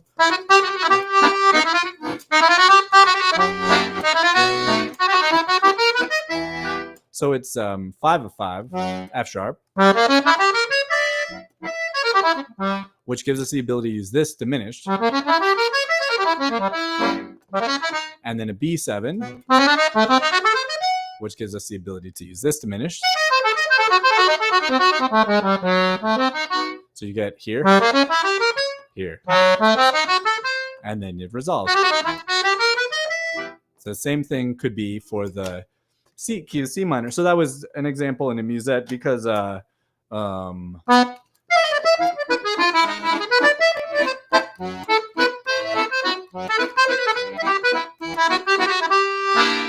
there, that could either be a C7, and very often is a C7, which is just a tritone substitution. So it's still a dominant 7 chord, just a half step above. So that's C7 to a B7. Right, so it's always a dominant to dominant at the end of basically every single musette. It never is a subdominant dominant tonic, and that's a unique thing for musettes, the style of it, the sort of form and conventions. In minor, like in a swing form, you could use those cool diminished things.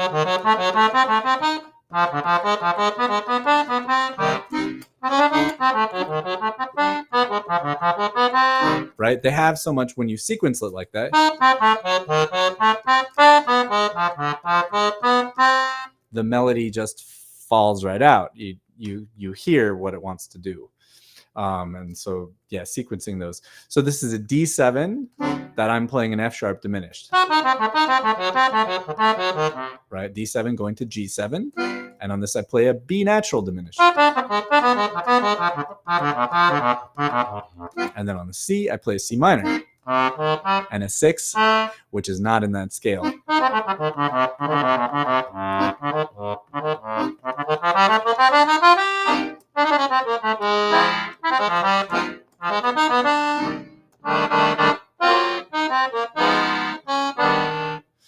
Okay.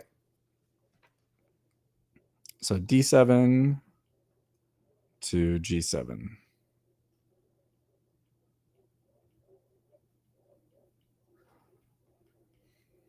Going to C minor 6. Okay. So the other let's see. Another harmonic convention is going to going to a relative, like a flat 6. Let's see.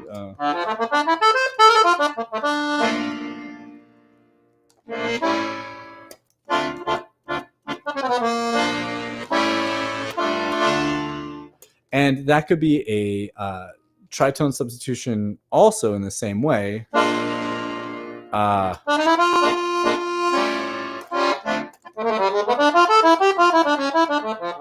But let's see. I'm thinking about oh yeah, harmonic conventions when you're in the key of a minor key. Like for example, let me show you one. In Mon Amant de Saint Jean, in C minor. So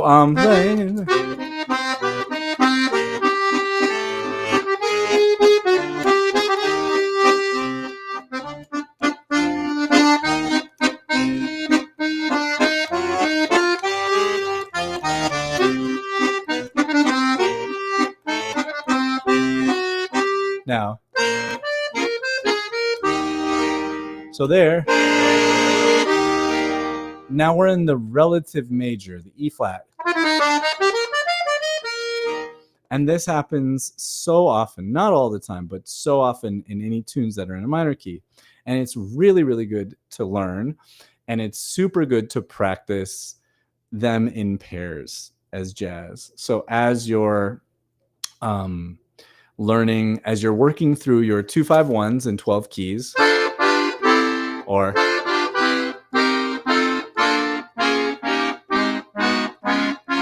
right, etc. And the other cycle.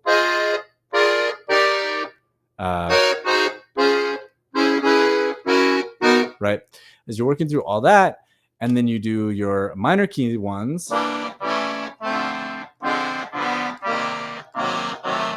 Right, all those. Then you do exercises where you practice the, say, minor keys, which might be C minor.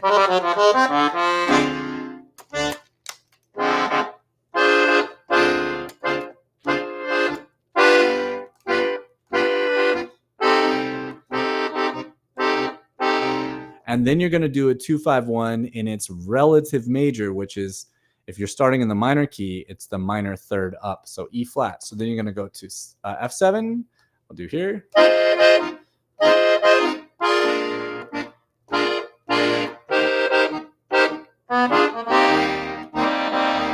Okay. And then you go back to the 2, which is D minor, 7 flat 5, back to the key of C major, or C minor.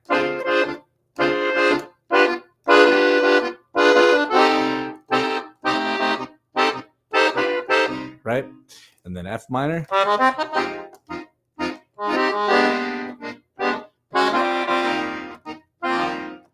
And you could put a passing chord in there, but working on those is harmonic conventions that happen. So I want to say traveling to key center of relative major. So C minor, 2-5-1, and then E flat major, 2-5-1.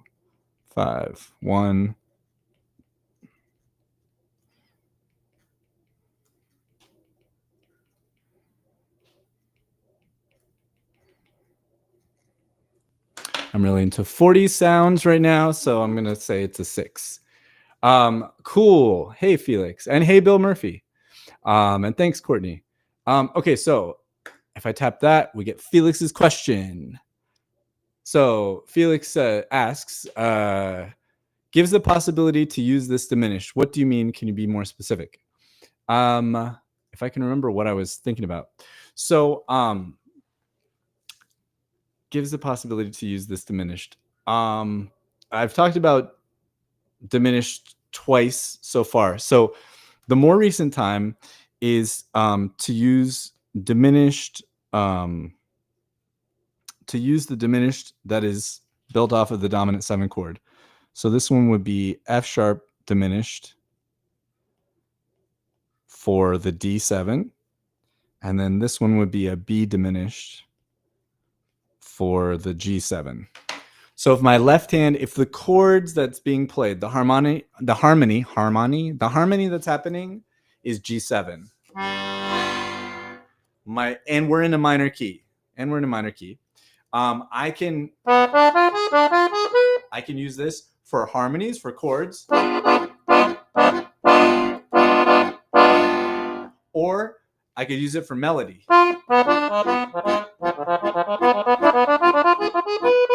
Same for the D7. So the D7, F sharp minor. Let's see. And feel free to comment, Felix, if you're still able to. Let me know if this is what you're talking about. So I can use that. And that is part of the harmonic convention. So that we are used to musicians, composers, improvisers, etc., arrangers using these combinations of sounds. So they work. And there's like this cultural vocabulary that we have of this being a great sound. And so I showed those connecting of the F sharp diminished to the B diminished. It's as simple as moving down a half step. Right? Oh, let's see. Okay, there. So cool. When I embellish, I need to work more on this. But so all my diminished flourishes moving chromatically between the notes of diminished. So I'm just going to connect those.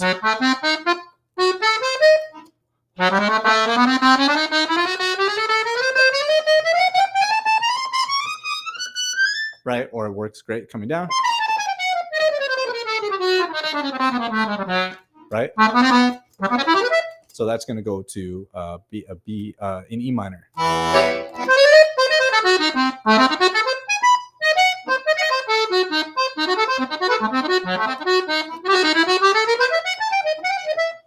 So it could be there. It could also be the other time that I implied diminished or talked about it, I don't know how much I actually developed the idea, was when you think about the idea of a dominant chord, commonly we think of the 5 chord. So if we're in the key of C, the 5, the dominant of a C is a G7. But there are commonly played substitutions for that. So there's the tritone substitution, which is a half step above. And that works when we think of that a dominant chord could have multiple. There are more than one thing that can be a dominant chord. So I could swap this from that, or I could combine these notes. And then the deeper thing is just learning that it is about having certain notes in our chord and the other notes in our chord creating other kinds of feeling and pull. But so a D flat 7 to a C or to a minor doesn't work as well on to resolve to a minor, but it still does. And then the other one is diminished. So instead of a G7, I could have a B diminished. It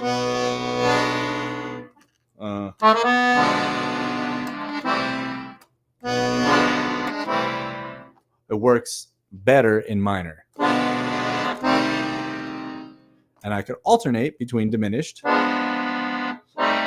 diminished, diminished, not diminished, right? And that is the Barry Harris scale. So that's the other idea of understanding chord functions, is that then you start to put together a collection of understanding around the idea that a chord, a function, though what it's called, or how you label it, how it functions. If it's a tonic, okay, cool. It needs to be chill, and I could swap this for that or do this, whatever. It also helps you understand the harmony before it that's happening and the harmony after it. So you can make better choices on, if you're just interpreting it, how to interpret it, how to make things have correct tension and resolution, or how to subvert that or whatever. And it also even more helps you when you're constructing upon that, which means rearranging, embellishing, just performing, creating spontaneous arrangements, which is what so many musicians do all the time, and especially in this jazz genre, although it's not the only one. So once you know that, okay, like I'm going to a tonic, this melody note happens on a tonic, or this phrase happens on a tonic. So then I'm hearing, I want to add more stuff to this, so maybe I can add more chord progressions that lead me to a tonic. You know, if I don't know that the thing is a tonic, then I don't really have any idea of how to create more movement in there, you know. But once I just start to understand The movement is, this is the dominant, this is the tonic. Oh, before the dominant, that was a subdominant. Oh, this is in a new key center, you know? And my perspective again is that like the way that I think of the most fundamental ideas is that all of harmony in this kind of music is really 3 chord functions. It's a tonic, a dominant, and a subdominant, and we could go to every single song in the real book or every jazz standard, especially if they're like vocal standards, songs from this period, and we could go easily and elegantly understand every chord as part of a chord progression, and that chord progression as all tonics and dominants and subdominants. And so there's a wonderful relaxation and ease to having only 3 things that a certain chord could be. There's an ease to that. There's an elegance to that approach. I think elegance implies things being simplistic and also working in a way that is predictable and somehow symmetrical, reproducible. And this is true with this approach to harmony. What to say next? Okay, so we talked about the relative major. We talked about bringing in that sort of bar chord of the 5/5. So then the other kind of harmonic conventions to know about are ways are that when you're on a dominant chord in a minor song, you really need to put some alterations on it. It's got to have some extra funky stuff. It cannot be like if we're in the key of C minor, it can't just be the G7 notes that won't sound good. It won't sound right for jazz.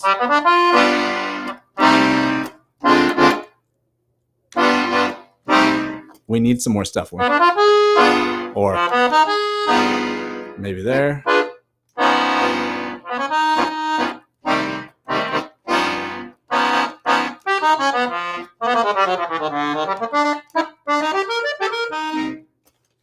Okay, sweet. Sorry, Felix. And I'm not like doing a good job either of like looking at the messages as they come in. So Felix said that I did answer it. So there, now it's been double answered, I hope. Yeah, so then the third one is like a really huge topic. Huge in terms of like there are so many possibilities, and this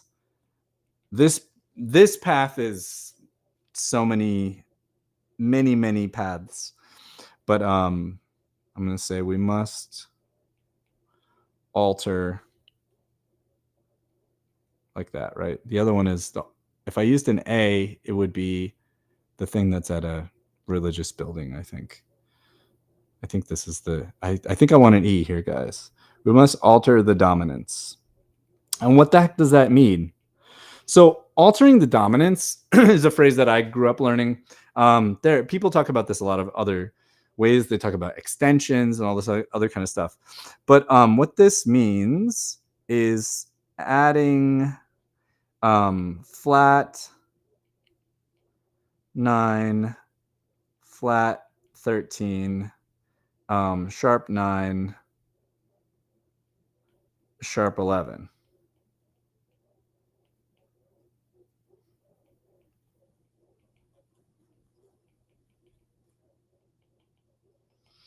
Those are the 4 chromatic notes that you can add to a dominant chord. And I don't want to go very far on this one at all, because imagine the possible combinations. Okay, I'm going to have a flat 9 and a sharp 9. Okay, cool, in my chord voicing. Okay, I'm going to have a flat 9 and a sharp 11 in my chord voicing. Oh, okay. I'm going to have a flat 13 and a sharp 11. Okay, I'm going to have a sharp 9 and a sharp 11. Okay, I'm going to have a flat 13 and a flat 9. I'm going to have a flat 13, flat 9, and sharp 11. So like we get into these myriad combinations that are too many. I could spend an entire... You're better off of me just talking about the flat 9 because that's the most common and easiest one, and one that you should just be like constantly at your fingertips, because on a keyboard or button accordion or piano accordion, it's just a diminished chord that we're going to make. And diminished, we should be, by this point, by the time you're into minors, you should be well hanging out on diminished, and you should just start practicing diminished and busting them out into the music that you're playing to harmonize certain notes, because they are just so funky and usable and amazing. They make the next thing that you play sound like super amazing if you choose the right diminished chord. So anyways, so what this means is like a G7. So let's say I have a G7. Here's G, B, D, and F. I'm just gonna, I'll play B, D, and F and put the G in my left hand. Okay. So a flatted 9, we have that. Sharp 9. Sharp 11. Flat 13 would be right there. And I wouldn't voice it like that either. If I was doing that stuff, maybe if I had a sharp 9 or flat 9, I'd be 3rd, 7th, right? There, I get the flat 13, flat 9. If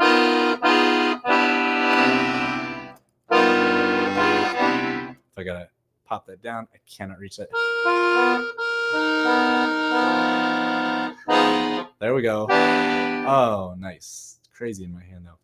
Okay, so just to kind of show you what those are. And there are so many of them, and they're so cool, but the use case is going to work depending on what follows them, what voicing follows after them, what voicing follows before them, and if you have to accompany with a melody, is that going to mess up the melody? So anyway, there are a lot of things to talk about around those, but Google or search on YouTube for altered dominance, and our example is a flat 9. So on a G7 here, which we're going to use a diminished chord in the right hand. And this is so cool because once you start practicing diminished, they're going to come really easily. So that's the root, or the 1. This is the 3rd. This is the 5th. This is the 7th, and that's the 9th, the A. And so what we need to do is we need to flat it because it's a flat 9. And why is it a flat 9? Because the flat 9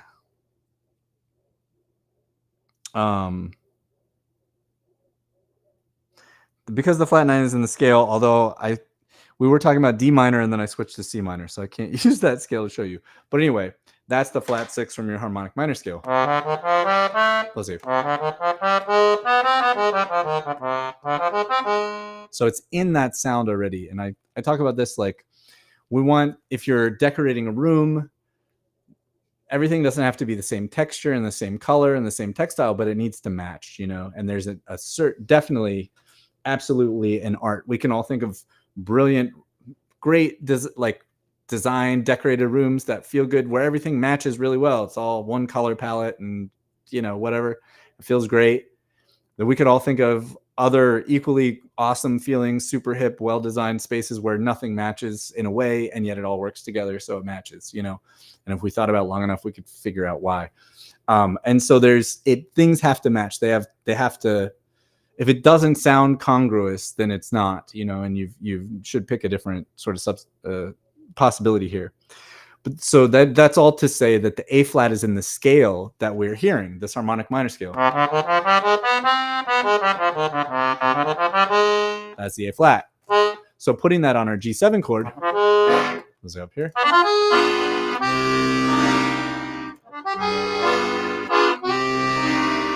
Okay. So that's great. And then when we look at the top notes here, this is a diminished. It's B diminished. So B diminished is B, D, F, and A flat. And this is called a rootless voicing. So a rootless voicing for G7. So you can see here's a voicing of G7 that has the root in it. You can see I made an arrow at the bottom, root /1. Shoot.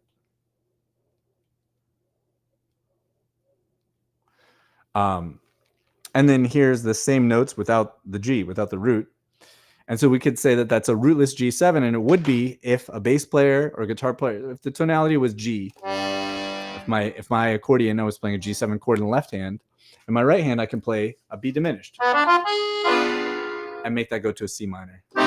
So my left hand I'm playing G7, and my right hand I'm playing B diminished. That sounds killing. So now I'm just doing inversions.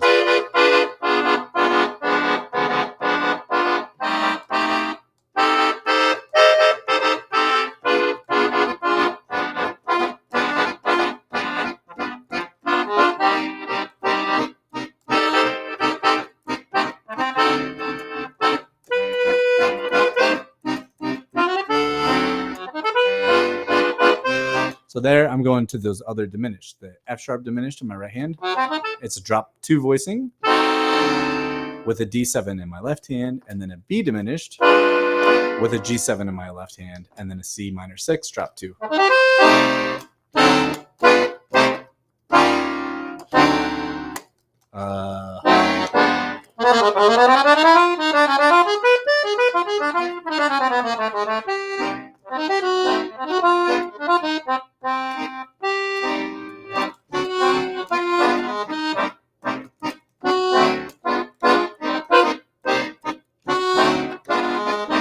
So I'm just riffing around because you like it just sounds like songs. It sounds like music, right? And that's why I wanted to have this idea of, you know, harmonic conventions. So sounds that we've all heard that are relatively simple chord progressions. It's just if you play the chord progression in a way where you're finding a very simple melody, you're listening to the sound of your chord that you're playing and hearing the melody, and then choosing the next version of the chord that has a melody that sounds good after that, which is just literally dropping it down a half step, no matter where you're at.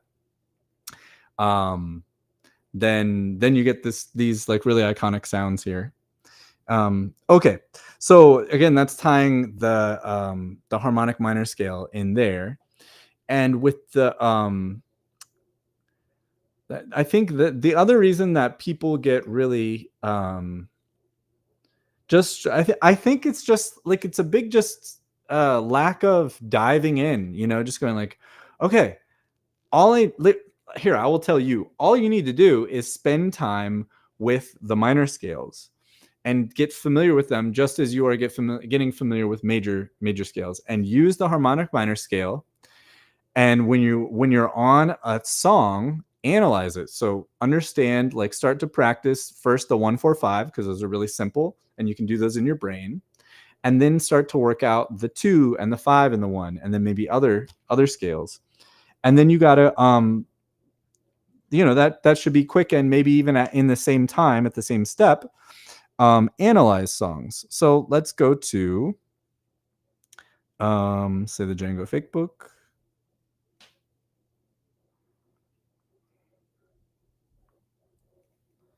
Right here. Oh yeah, we're over time. Okay, so I'll kind of finish up here. So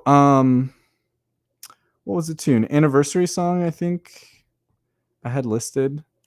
So let me get rid of this layer. Where's the layers? I have to do this. And then this. Okay, then that. Okay, so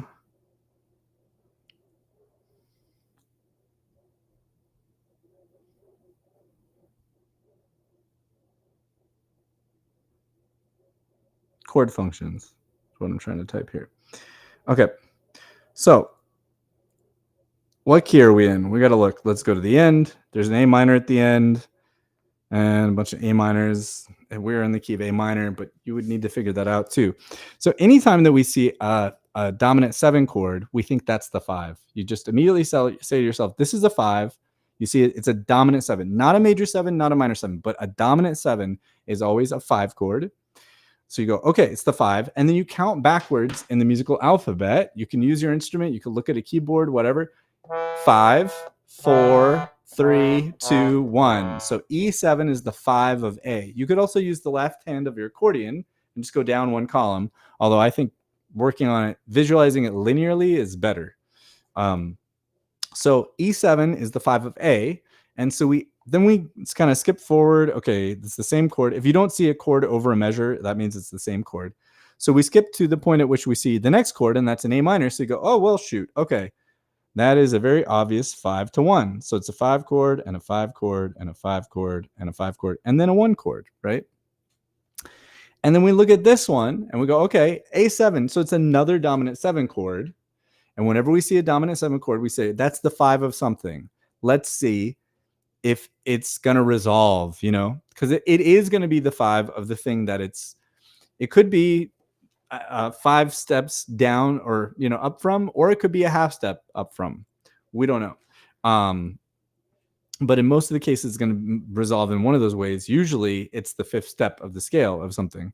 So if we go, okay, it's followed by D, and we do our musical math, and we know A7 is the 5 of D. So the way we would do this is we would kind of skip the A7 for a second. We say D is the 4 and A7 is the 5 chord of the 4. And then we say that we're in the key center of 4 for just a little while. And then we return to the key center of A minor. And I think I'm just going to leave it there with you guys. So this is about, the harmonic minor scale and how it's the most elegant of all the minor scales. And minor scale harmony is a little more complex in the way that it is elaborated. There are more possibilities. It's like it could be this, it could be that. There's a little bit of strange mixture. The math isn't exactly perfect in the same way and elegant in the same way that the major scale harmony is. However, if you learn your harmonic minor scales and then you build those chords from harmonic minor, that provides the best single way to give a 1, 2, 3, 4, 5, 6, and 7 the chord functions and understand those, and then work on those. And that gives you a solution to have a very elegant understanding of how minor harmony works, which is kind of just like major harmony, except for the 3rd is flatted and the 6th is flatted. That's almost it. But then those things being flatted brings in all different possibilities when we start to think of secondary dominants and cool other things. And the other thing is that because you're in a minor key already, the chord which minor is already dissonant by its very nature, then when we have a 5 chord whose job it is to bring dissonance and tension, that 5 chord needs to be at least a little bit more tension in it, or very often more tension in it, so that it has enough tension to feel like it's resolving back to the tonic. Okay. I think that's all that I want to say for today. I'm looking at the time. I got to teach in a little bit, so we're going to wrap it up here. Thanks, everybody. Thanks for remembering Rob and Guy with me, and for hanging out while I talk about minor harmony. Next week's show is on kind of the energy. There's an assertive quality and a bold sort of quality to the music of Django and playing jazz manouche or gypsy jazz that I just want to talk about and demonstrate. And it's not anything that I need to use a visual representation for. It's not intellectual at all. It is really based on feeling and listening and sort of cultivating a kind of assertiveness and confidence that is present in all musics, but there's this sort of forward and assertive quality that I find in gypsy jazz that isn't necessarily in all musics in the same way. And I think that's going to be really fun to talk about. So it's like kind of how you play it, not what you play. And it's been my pleasure. Everybody take care, and I'll see you guys all next Tuesday.